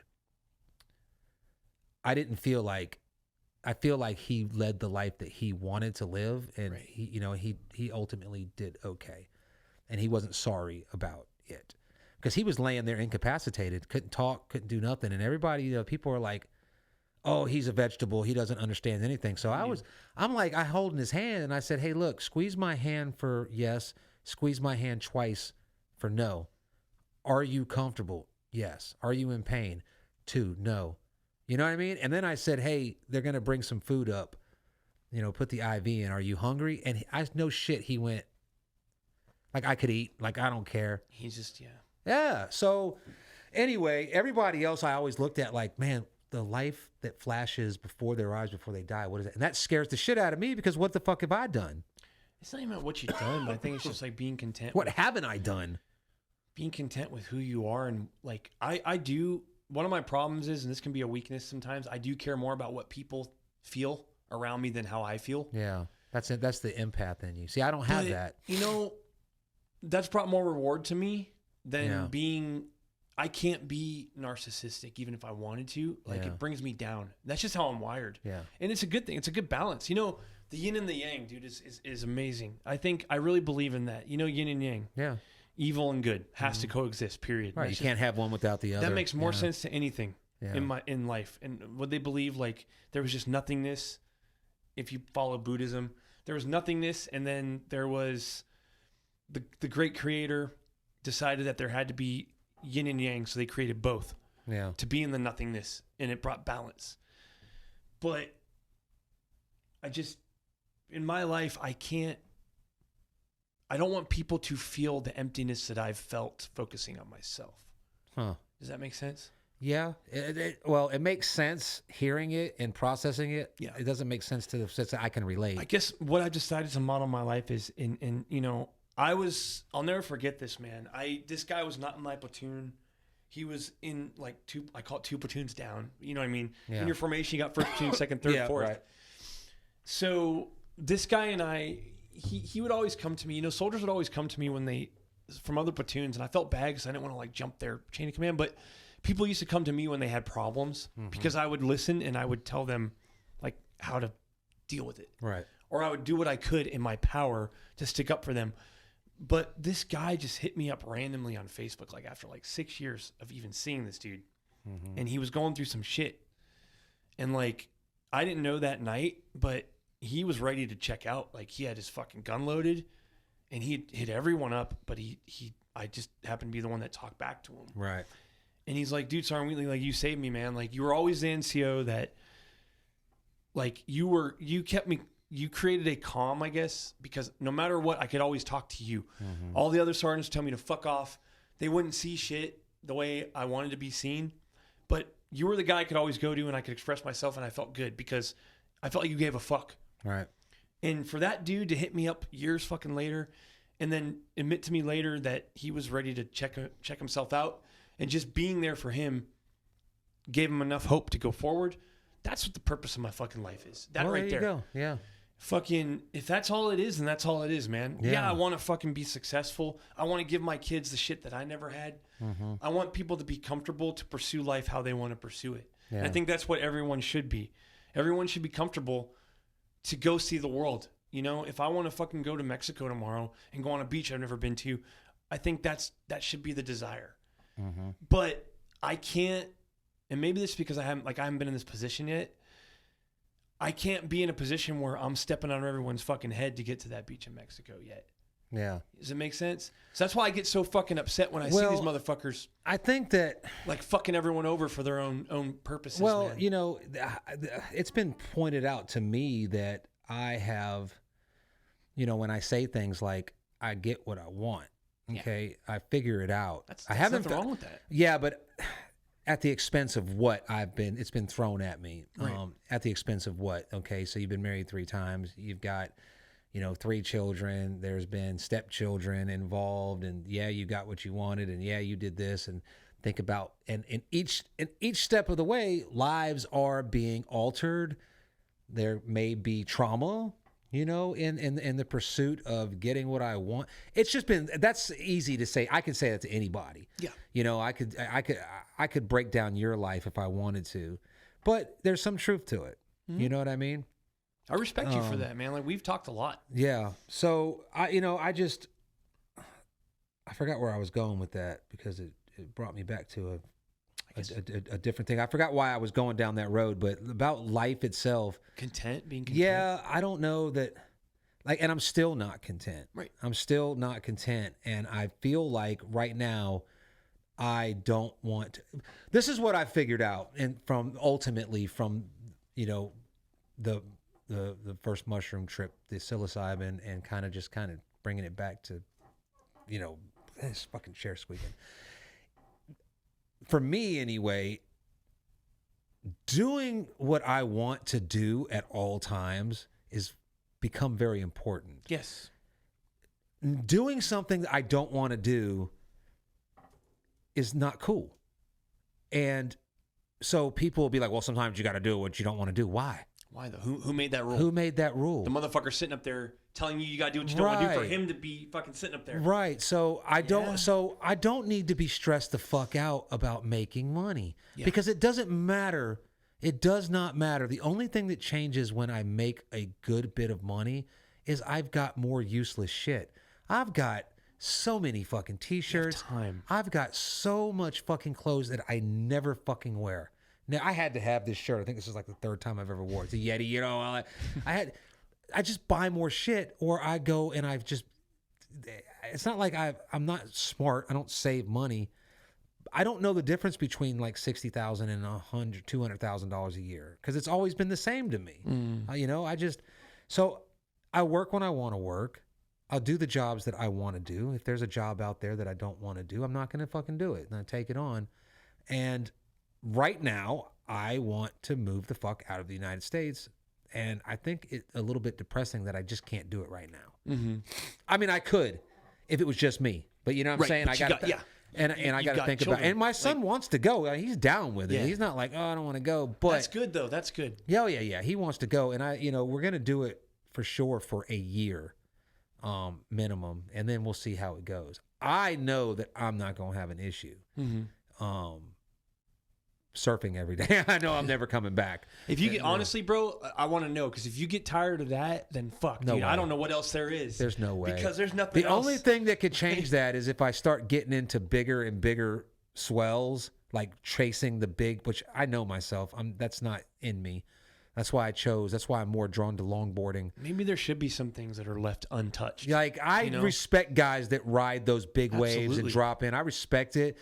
but I don't have no desire to do it myself. Yeah. If it was easy, then yeah, I would do it. But the risk that you take by riding a 20-foot, even pipeline, I don't have no desire to ride pipeline. Tell me if this is true with you. You know, even if it's a fucking 4-foot wave, they can be scary, man. Oh, yeah. Yeah. It looks, when you're on the beach and you're watching it, you're like, man, that wasn't that big of a wave. Why didn't you go for it? But then when you get out there and you're laying down and that thing comes up on you and you're in it and you feel that, it's feeling the power of it. Feeling the power of the ocean is what's fucking terrifying. Yeah, I mean, even wiping out in a 4-foot wave, like the other day, I got trapped between the lip of the wave and my head got trapped between the lip of the wave and my board. Yeah. It was epoxy. So my head's, it's like a washing machine. I don't know which way was up or down.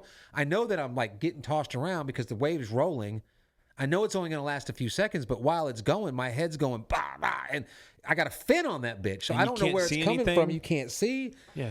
So you can, and I've wiped out on 10-foot waves or 8-foot waves out there that were easy as shit. So you can never say, oh, it's a 4-foot wave, it's safer.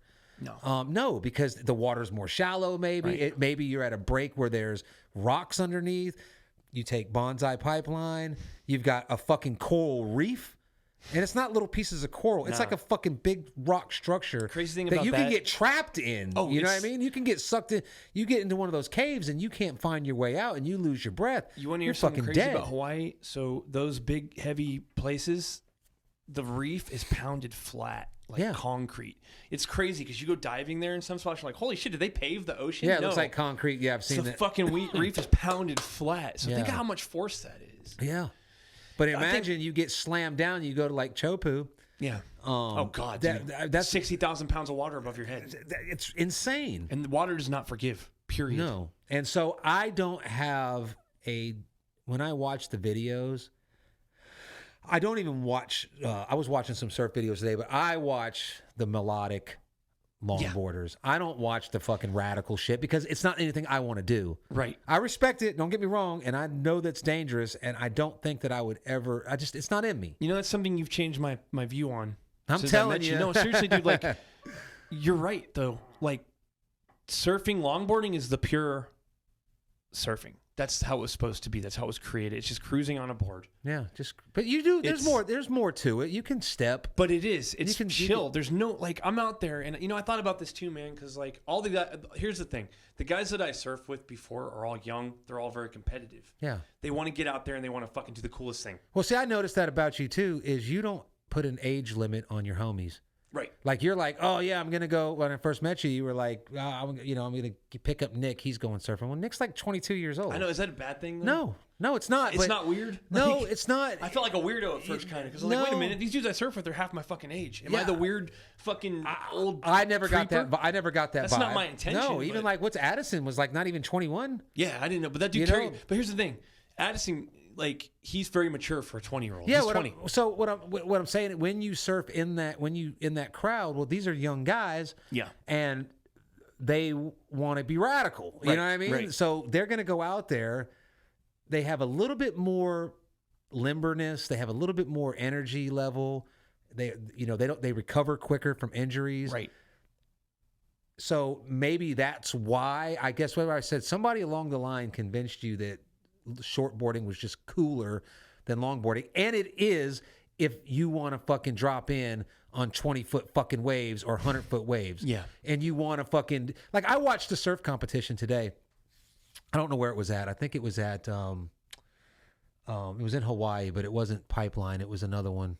There's a whole bunch. It was off the wall. Off the wall. Okay. So these waves that they were surfing, Sunset Beach. Yeah, these waves they were surfing they weren't big barrels. Okay. That's a Triple Crown. Okay. These were fucking like 6-7 foot waves, and and they get on them, and let's say Kelly Slater gets on the wave. He goes down the closeout, he goes up, he switches back, he does, and then he sprays, he hits the tail on the top.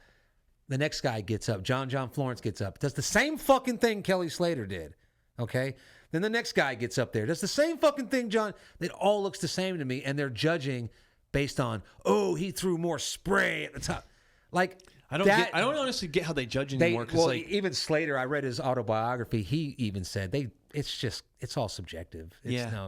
But I think it's a show. That type of surfing does not look like something I want to do. I would rather get that fucking tail stuck in the goddamn lip of the wave or where it's breaking and the walk to the front, you know, and step back and turn it. And it's more chill. That's just more chill. my speed. And I get it though. I mean, I've got that the shortest board you'll ever see me on is that 8-footer. I'm gonna surf it just because I want to be able to say I'll consider it's not a long board. Anything shorter than 9.3, I think is not. I'll say 9 foot. Anything shorter than 9 foot's not a long board. It's a fun board. It's a short board. Yeah. Okay. You know, that's what it is. A longboard is 9 feet, 9 foot and above, 9 foot and above, and then 13 foot and above is like a stand-up paddle. Yeah. Which, by the way, that was a blast, dude. Yeah, man. I wish I would have got a bigger one because that sup that you were riding is kind of like a short board. It was. I was wondering, I was like, why can't I get this? Because I've been on a big one, and I was like, that was no problem. But I'm sitting there struggling on that thing, man. I'm eating shit. It was like starting over. But once you good. get in on a wave, like I've surfed a wave of one of those little shore breaks. When you get on that, it's like you're on a fucking pier, bro. Bring that out when it's a bigger day, man, if you can. I will, because I want to ride that bitch in the waves. The only reason why I don't bring it is it's so big. And true. My boards don't fit in the back of the van, you know? True. I got 9-footers or better. Now you got me jonesing for a longboard, man. Yeah, you need to take that you need to take the BBC out the next time we go. If you don't have a longboard by then, take that one out. I should. And surf it. I'm going to tell you, man. You catch, for me, getting radical is not cool. Yeah, I mean, it's not what I'm after. I want to ride the highest percentage of waves, which is why I like the longboard.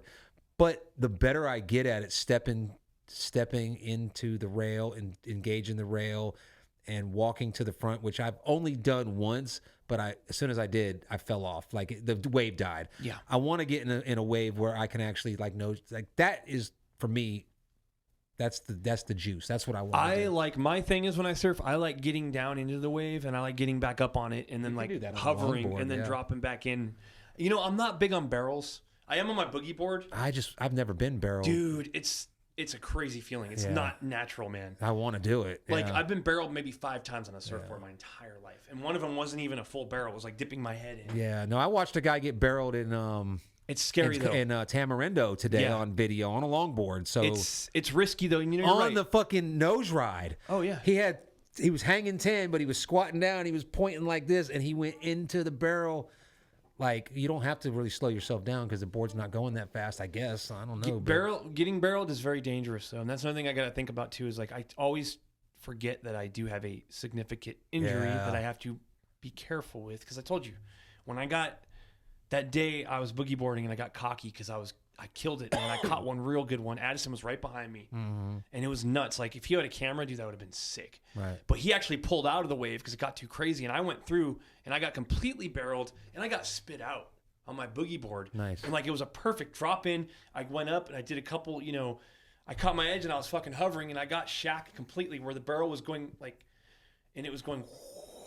And I was in the green room, so they call it. Yeah. And I got spit out, and I came back and rode right off, perfect, textbook. But then I went and caught the next one, and I was too cocky, so I didn't think about it. I dropped in a little bit too late, and it fucking scorpioned me. You do that a lot, but when it works, it works. That's just my style. I drop in get the wave picks you up and is about to fucking throw you over, and then you stand up, and basically gravity puts you in the wave. See, it's weird because I like doing that. Yeah, every time I try it, now I've tried it, and maybe because I'm on a longboard, but when I try that, it don't work out for me. It tips me. I end up going ass over tea kettle. It looks sketchy. Yeah, and it does. And there's been times where you're like, oh, you totally had that. I was like, no, I've done this before. I recognize the feeling, and had I stood up, I was gonna end up going into my, just flipping over. There's been a few times where I bailed, where instinct told me to bail. But as soon as I bail, I'm like, no, I was on that bitch. Yeah. But there's some times where I just fucking know it's picking me up. And it happened to me the other day when I guess I went Sunday, and I was out there with Martin, and he was like, oh yeah, this is a good one. Go. Oh, maybe not. I said, well, fuck it, I'm going. And I thought, okay, it picked me up. I went to stand up, and as soon as I did, it was lights out. Boom! It flipped me over. It was like... So I like to get in the wave and get surfing before it breaks. You know what I mean? And with a longboard, you can do that because you can, especially on that 10-footer. Oh yeah, 2 pumps, you're going. You know, but paddles. I mean, that's like Kai, man. Kai, dude, he goes after the big ones, and like he told me he did a podcast. Actually, they have a surfing podcast, and he talked about his first experience in Hawaii. And it was a big wave, and he went in, he got past that oh shit point where you can't pull out. Yeah. And he basically held on for dear life, but once he got through, he was like, man, and he's been chasing that feeling. Yeah. So I get it, because Kai doesn't fuck around, dude. Like my buddy Kai, when he goes out, he's looking for the big ones. Yeah. And sometimes he's pushed me past my comfort zone as well. Yeah, that's always good. That's always good to have somebody out. That's why I don't like surf. There are times where I never want to go surfing alone. Right. But sometimes when I do, like you're not there, or even before I met you, and I get, someone doesn't show up, I never want to go out alone, but I'll go. And when I do, I fucking always enjoy it. Yeah. But it's nice to have somebody there that's been surfing for a while that can tell you, try this, try that, or you won't go. Like, fuck you. Yeah, watch this. But I won't, you're not going to pull me into doing something stupid. You know what I mean? Like, you're a young guy. You're fucking getting radical on these waves. I'm not. You're not going to goad me into that. But the occasional, you won't go. We'll fucking be like, I'll show you, motherfuckers. Yeah, you know exactly. What I mean? You won't see me put my tail between my legs. But the surfing alone thing is, I get it. Like, I'm the same way. I've been surfing for a long time, and I'm not. But sometimes you get a feeling and you just can't fight it. And I get sketched out when I'm out there by myself sometimes. Yeah. But sometimes there's been times where I've been out with my kids, a couple summers ago, when we went every day and there was nobody else out. And I would go about, 3/4 of where I normally go. And I kind of just feel like I need to be close to shore. But then I'll see someone way down the beach paddle out. And it gives me courage to go out. I don't know why. You're not alone there. I'm not alone there. And I think, a lot. I know guys that go out by themselves all the time, but it's like the fear of the woods at night thing. Yeah. It's like not I can't, smart. It's not. That's the thing. Yeah. If you think about it tactically, it's not smart to go surfing by yourself when there's no one else out there, because you almost have I don't know what the percentage would be, but every wave that you ride, there's a high percentage that you could be fucking knocked out unconscious. Oh, absolutely. You know what I mean? Just and not even the ocean's fault. It could be your fault. You could not have enough wax on your board and slip and fall backwards and smack your head on a fucking epoxy board. There's been pro surfers that have died from little shit like that. Yeah, so it's not smart to do it. You kind of weigh I went in when I first started surfing because I would not go around and surf around people. I was surfing with John, but I felt like if John's there, my phone's there. He's 10. Yeah, at least he can go yelling for help. Yeah. I don't know. That was like false sense of security, but whatever it takes, man. Sometimes that false sense of security is what you need. Yeah, but I went out. Like I said, the first time I went out, there was nobody out, and there was a reason, because it wasn't surfable conditions. But I almost died, and it was almost a good experience. You know what I mean? It's kind of like I needed it. It's kind of like the ocean. I just got divorced again. Here I am. Here I go again on my own. Fucking the old fucking cliche. And this time I'm living in my camper. I'm going to be free. I'm going to start surfing. And I did. And then it's just, it worked out. It worked out pretty good. I made some bad turns here and there. But the thing is, now I will correct those. You make those decisions in life, to like when I moved, and I can recognize them now, and I can pull the fuck out now without getting stuck in a situation like I have in the past. Sometimes I get weird, and I go out when I am like at night. I've been out at night a couple times, man. You want to talk about exhilaration? Yeah, no, I'm not doing that. But that's when the sharks are out. That's when the sharks are real sharky. Hunted. You feel hunted. You are being hunted, and they can't see that good. No, I'm good. It's something that I've done to kind of like I guess I get weird, man. I like being out there, and I like feeling that I don't matter. Like, I feel when I'm in the middle of the ocean, I feel so. I remember that I am in like we don't fucking matter. We matter. You don't matter at all. We matter to what we think we matter. Like, we matter to the people that were there. I mean, like our kids and our parents, but even to like our cousins, if we die, they're like, oh, that sucks, but their life goes on. Exactly. They don't really, everybody's like, oh, life is so precious. I'm like, how? Like, where's that proven? It's good to remember that sometimes. Though. Yeah. And it's good to put yourself in a situation where you do, but it can make you appreciate things. Yeah. Like, I don't matter, but this matters to me, I guess. It makes me realize how, if I'm going to use the word lucky, how There you go. lucky we are to be here, because if you strip it down to just bare bones, when your fucking daddy ejaculated in your mom's cooter, how true. many fucking sperm cells? Millions. And the one that made it to that egg, every one is different. So if the one that, if you didn't make it and this guy behind, you'd be a totally different fucking person. Oh, you wouldn't even, Your DNA would be different. Yeah. Your chromosomes would be different. Maybe you would have more X, more Y. It's just totally different person. You know what I'm saying? Or maybe it was weaker and it never even made it. Or if your mom wasn't ovulating at that fucking exact time, you wouldn't, you know what I'm saying? So we're like a complete fucking random accident. Yeah. You know what I mean? And people they don't want to accept that. I know people right now are like, not me. I was created by my God and my Jesus. Well, okay, tell yourself what you want, but you know, that's a fucking real odd way for God to set it up that if means he that knows. Jesus created the Hindus and the Muslims as well. You know? Yeah, Like, no, if you want to think about that, but I like that, man. Like that's a good point right there. Like, And so, and you know, here's the thing. yeah. As unlikely that it is that you're even going to be born, now you're in the world, and that water that you're in, every mineral in there is in you. Yeah. Every dirt, you know, air, oxygen, fucking water, iron, you name it. Millions of years of the world is in there as well. Yeah. And so it's all connected, and everything, when you die, most people are returned back to the earth.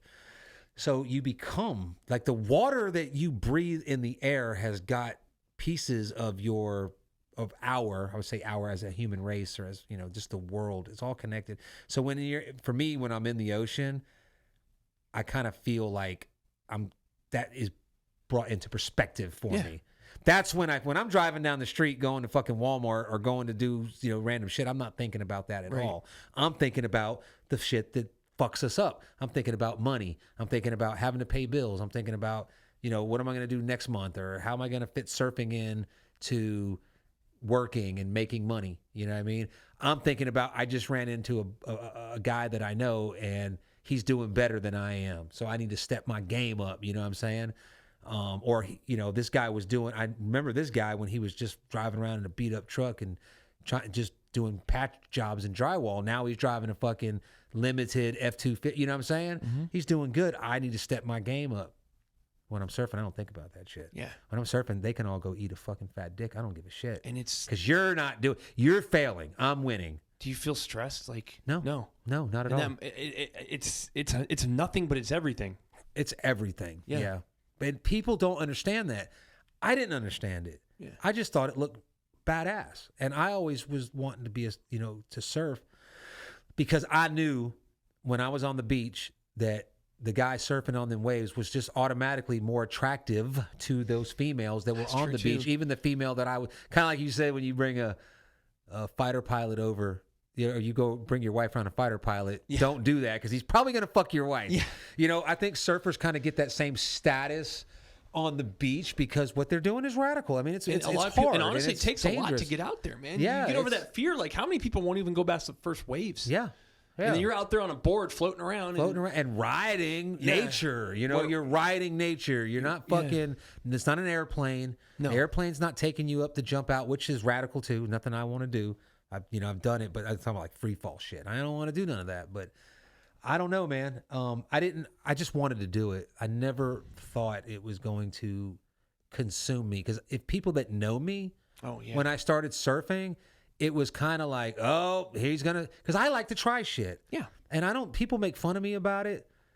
I don't care. Like, if I like boats, I got into boats for a while. So I wanted a boat. I figured out a way to get me a center console, and I made it look cool. And I boated, and then I got bored with it. And then I got motorcycles, Harleys. And then I got bored with them. I don't even like Harleys anymore. I like cafe racers. Well, now I got a cafe racer. It sits out there, So when I got into surfing, it was kind of like, like Guillermo and them, they'll make fun of me. because they've been doing the same fucking boring shit their whole life. You know what I mean?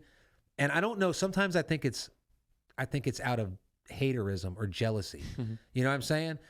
When I started playing the guitar, now he's gonna be a country singer. No, I just want to play the fucking guitar. I want to do shit. Yeah. You know, but surfing is the one thing that I've done that is like not going away. I'm not bored with it. And if you don't it's do it, all I want to do. It's itching you. Yeah. Like when I'm not doing it, it doesn't bother me yesterday and today because we went yesterday, right? Yeah. We went yesterday, but it was no waves. Yeah, but it still was. Yeah, it was awesome, still man. fun, but I'm looking at the surf cam today. I want to be surfing, but I'm not sad that I'm not there because there's no waves. Right. Okay. I know there's been times when you're seeing, you're like, God damn it. Yeah. It's like fucking, it ruined like your whole Saturday. Yeah. Oh man. Saturday I didn't go. Yeah. Martin told me that he went out and it was okay. It was really nothing to fucking gawk about. And then I ended up talking to that one guy who was like, yeah, it sucked in the morning. It was okay in the morning, but then it rained real bad. And then it just fucking opened up and it got clean and glassy and it was nice. And I was like, fuck, I should have went.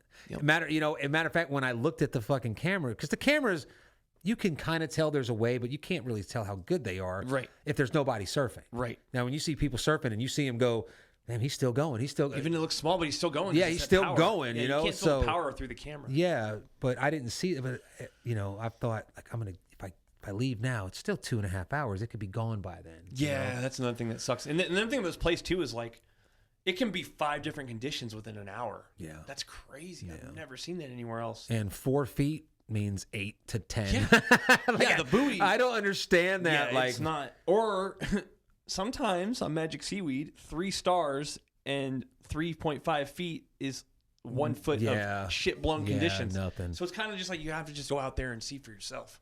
But there's a good, we figured it out. Sunday and Monday are both showing 1 and 2 stars on Magic Seaweed. When there's stars, it's usually good. Yeah, and there's 8 and 9 second buoys. Yeah. And offshore wind. So there you go. I am going to go down Sunday, and I think I'm going to stay the night and surf Monday as well. Because we got a whole fucking week of nothing. Like, we had a pretty decent day last week. Well, we had a good day. What was it, Monday we went? That morning was perfect. It was perfect. It was great. And then it was kind of like, and then we had another, they run together now. And then it was like, okay, I'm going Sunday. And it sucked. And then we went Tuesday. Saturday was and it sucked. The mystery was. Yeah. So we went Friday, I think it was. It's like we went Thursday and Friday, or you did Wednesday, Thursday. I think. You did 3 days. I did 2 days. Man, I was so tired, but it felt good. Yeah. And that's another thing too. Like I said, I keep saying this, but you go out there, you smoke your ass. Oh yeah.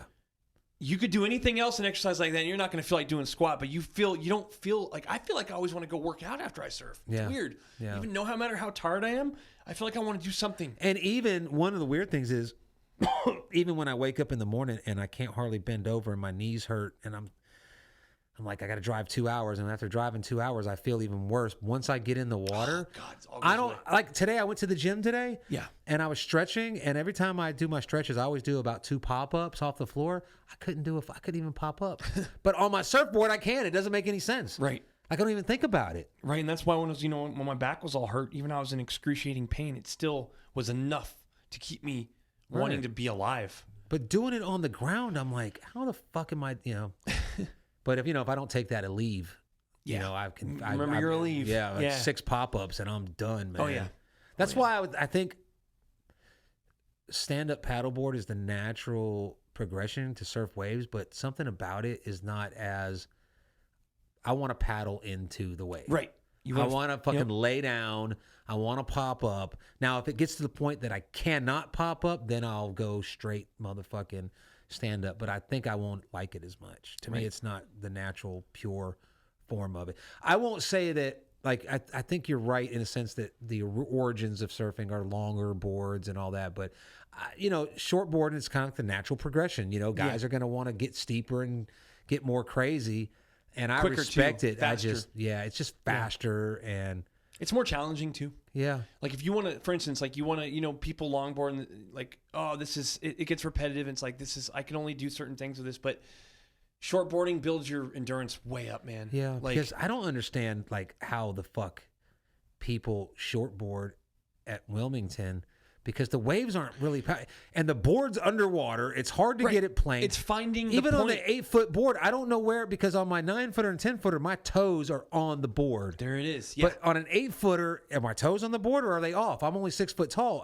I haven't found that yet because I've never surfed an 8-footer. That's another thing that's fun. It's finding the power in that wave to float you on a shortboard, because like there's waves where it doesn't feel like you're going to do anything, and then all of a sudden you find that little spot, and once you find it, you know it, and you go, and you're like, holy shit, I can actually do something on this wave. Yeah. That's what I like too. That's why I like the shortboard, because to me it's a challenge. Yeah. Definitely keep one in the quiver. Yeah. Bring a shortboard. I'm going to start bringing my longboard every time now. I would never, ever, ever, ever go to Wrightsville Beach without at least a 9-foot foamy or a longboard, because that's 90%. I would bring, like, Martin's got that little one. This is like a 6-footer or 5'9" or something, in case the situation arises. But I think that if you tote your longboard out there, primarily, you're going to have more fun. Yeah. That's just what I think. I agree. Because riding waves is dope. That's fun. Sometimes it's just about, you're right. I'll be out there and I'll be selective and I'll feel like I didn't get what I wanted out of the session. But if I just bring a longboard and just, who cares if it's just going straight? If all you can do is go straight on a wave. Well, you don't have to go straight. Go right. But I'm saying some of the waves don't allow you to do that even, Yeah. But, But still, it's just catching all the waves. I was watching, there is, and I haven't done it yet because the waves haven't been long enough for me to like think about it and try, but I see people turn fucking longboards on a fucking dime. They just step back. They do it with their feet. They don't lean it's like they shuffle to the back and they put their heel and the board comes up and turns real quick. You can do that. And then they walk to the front and then they go straight and then they walk to the back and they turn it right and then they walk. So, I mean, I don't know if Wrightsville is going to give us that much time, but it will this summer. There's always the summer days where it's nice and Costa Rica will. Yeah, I know. So, anyway, hour and 45 minutes. Wow, we didn't even take a break. No break. That's a first. I've been holding my pee too. Like I gotta pee. I was sitting there to say it. We want to take a break, but we've already got an hour and 45 minutes. So if we need a break, we need a break. We didn't need a break this time, so that's good. Yeah. So.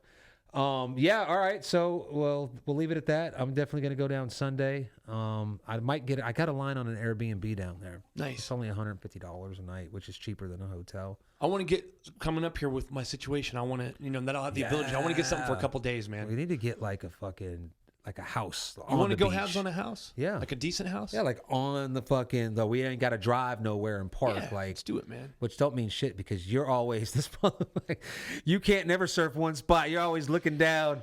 That's one thing I like about Martin. When I went out there surfing Martin the day you didn't go, and it wasn't that good. And I said, well, Crystal Pier looked good on the left side. That means Blockade Runner. You want to go down? And he was like, nah. I was like, good, because I don't want to go either. Yeah. I don't want to move. I don't want to pack this shit up. My whole thing is that sometimes I found that I know that beach pretty well. Yeah. And I just, like I said, I want to get the most out of the session. Yeah. But you surf like a young man. I know. I'm impatient. You surf like a young man. Like I will tell you it's firing down there. Let's go. And I'm like, oh man, I got to pack up my shit. That day that we started at 8 and then 8 died, or was it Johnny Mercer's? But Colton and I went to Blockade, and Blockade was it was too good. We were at Mercer's that day, but that one day that we surfed all morning at 8 and it was good. Then we went to Blockade and we surfed another 2 hours. And it was dope. Yeah. But see, if we would have stayed at 8. It sucked. It would have sucked, and we would be like, Remember, I was like, it sucks here. Let's go. So sometimes, not all the time, though. Yeah. Sometimes it looks better, but you're right. The curvature of the birch. Yeah, the curvature of the beach can throw you off. But I know when it's breaking and you can see it past the pier that it's decent enough to where there's energy. So, but you're right. Be patient, step back, and just be happy with what you got sometimes. Yeah, sometimes I just, but now in your truck. That day we jumped and you stole all the boards in the back of your truck, but I got to put them on the top. It's easier that way. You're right. Yeah, so we can do it in the truck. Yeah. Now what we're going to have to do, and we keep talking about this, but one day when the current's a little bit, one of us is going to have to park all the way where we start, and then we'll have to park at Jetty and one park. That would be awesome. Yeah. We'll just cruise. We'll just fucking surf one, get out, get back in, and we'll surf all the way down. Well, I tell you what, if it's a day like whenever I had the Airbnb down at the Jetty, the day you didn't come down, me and John went out straight out from the back of that house, and within like 3 waves was all the way down close to Crystal Pier, where I ran into Kelly and her boyfriend. They parked at Crystal Pier. Right. And they walked. I said, yeah, I fucking got an Airbnb. I was like, holy shit. Didn't even realize it. John was all the way at Crystal Pier. I had to run down there and get him. That's about half mile. Yeah. So one of those days, then for sure, because then you can really check them all out. Like, Yeah, you can go a whole beach, like, man. we'll just stay here. Like, I'll ride in and we'll, stay in this area, or we'll just keep drifting down. But that's just how this place is. Like, that beach is like, I've been out there and I've seen every condition the ocean has to offer within one morning. Yeah. It's not like, oh, we know there's a consistent break here. Yeah. The report says 3 feet. It's going to be 3 feet. No, that place can switch up like that, and the fucking swell will actually switch locations as well. Yeah. See, if I stayed in North Carolina, if I just got content with the fact that I'm here and this is where I'm going to stay, I would have to be in a situation to where I could go up and down the coast. Like, I couldn't just be stuck at Wrightsville all the time. You know what I mean? I'd have to go down up Atlantic Beach, maybe Outer Banks every now and then, whether that was me living in a fucking double wide trailer so I could have one of those Mercedes vans that I could go camp in a parking lot for a couple of days. I would have to do that. I'm getting kind of bored with Wrightsville Beach. I am. I'm starting to. Like, even on the good days, like, I've surfed in Costa Rica, and the little waves that we see here, the same waves there, just got more power to them. You can actually ride them all day. You ride them, you get on one, and if you can fucking, like, when I was down there, I didn't really know what I was doing, but I accidentally got stuck in a wave. Now I could get in there and probably do some cool shit, but here, you get 10 seconds on a wave, and that's gnarly. Well, it's like the Vietnam professional officers in Vietnam, though. It's like, don't knock it. This is our war. You know, it's the only war we got. Yeah, right. Yeah. So that's what that's how I am too. I'm like, well, it's what we got. Yeah. No, I mean, we make it we work. We could be living in goddamn fucking Iowa, man, where we don't have a beach for 8 hours. I would never live there. But I'm just saying, like, never. I tried telling Nick this too, because Nick would always get frustrated. I'm like, dude, you live 5 minutes from here, bro. I'd be down here. I know. I'd be there every fucking morning. Now he gets it. Nick, if you're listening, he called me and he's like, dude, you were right, bro. I was like, dude, you're 20. I'm 40. I know these things. He doesn't have to go to Wrightsville Beach. He's got Surf City right there where he lives, right? Don't he work at the Surf City? No, Nick. No, Nick. Nick that moved. Nick. I thought you meant Morris. Colton. Yeah. No, Colton's in Topsail. That's what I mean. He's right. But he don't gotta. Topsail's good. No. Sketchy by yourself, though. No, it's not. All right. Well, to me, it is. Why? Sharky. I don't know why. I get shark vibes there big time. It's the same fucking beach as fucking Wrightsville. It's the same beach. It feels more wild to me. It's not, man. I've reminds me of places in California where you just know, like, Wrightsville's just clean. You got that, like, There's always people there. But Surf City in Topsail and access to at Topsail, there's no surfers there. There's usually like 2 or 3 surfers, but it's so much space. Let's hit that place up, man. We've been talking about it. Take me to where you used to go. I want to go. Yeah, we need to just go there. It's a little bit longer of a drive. Like, we need to go on a day where we ain't got to get back for nothing. You know what I mean? So Bring the boys. Maybe surf at fucking Wrightsville in the morning and then just drive up there because it's only like 30 minutes, when the traffic's not bad, and surf it. Because I always had... What the fuck was that? Oh, that's a car. Yeah. I always had, even when I wasn't surfing really good, the people that were out there, and they were good waves out there, and there was never a lot of people. Surf City can get crowded, but I surf there. It's pretty dope, man. Yeah. And Carolina Beach. Why are we not surfing Carolina Beach where they fucking dredge that motherfucker? Yeah, I know. Hey, Carolina Beach is good too. And that's not too far from where we're at, and that's where Martin fucking was surfing before he linked up with us. So there's always options. We need to go down there. Yeah. You be worried about the crowd too much. Don't worry, babe. I got your back. We'll fuck them up. I'm not worried about the crowd. It's just Carolina Beach. I've surfed Carolina Beach a couple times. It's a different vibe for me. Yeah. It reminds me of like grimy places in California. I'm comfortable at Wrightsville too. Yeah. And Jody was like, let's go to Carolina Beach. I'm like, I don't want to surf. I get it. Yeah. But sometimes you just got to fucking step past that and just do it. And when you do, you'll find out like, oh man, you might meet somebody, might be another member of the fucking crew and be like, you know what? Yep. Step out of your comfort zone. Step out of the comfort zone. I guess that's the point of tonight's That's the point of the whole fuck. We didn't even talk about no AI, man. That's been on my brain a lot, but fuck it. We'll attack it next time. It ain't going nowhere. But anyhow, here, the usual closeout spiel. Thanks for tuning in. If you can, get on there and show us some love. A little support. Thumbs up, subscribe, thumbs down. Share. Tell us to fuck off. We don't care. But you're tuned into How Copy Podcast. Tell me to fuck off, motherfucker. I know how to track you down with your fucking... What do you call that? Say, I don't know. I don't know what to call it. Yeah. Your IP address and your fucking VPN. I'll show up at your fucking house. Tell me to put out. No, but anyways, man, that's good copy. And we are out. We're out. I got to go home. Fucking, there's like one night that Jody's not fucking working and I'm doing a podcast. Roger. I say again, line Lima, 3-8, Sierra, Papa Victor, 324. 429er. I'll copy. Solid copy. Do you have any remarks? Over.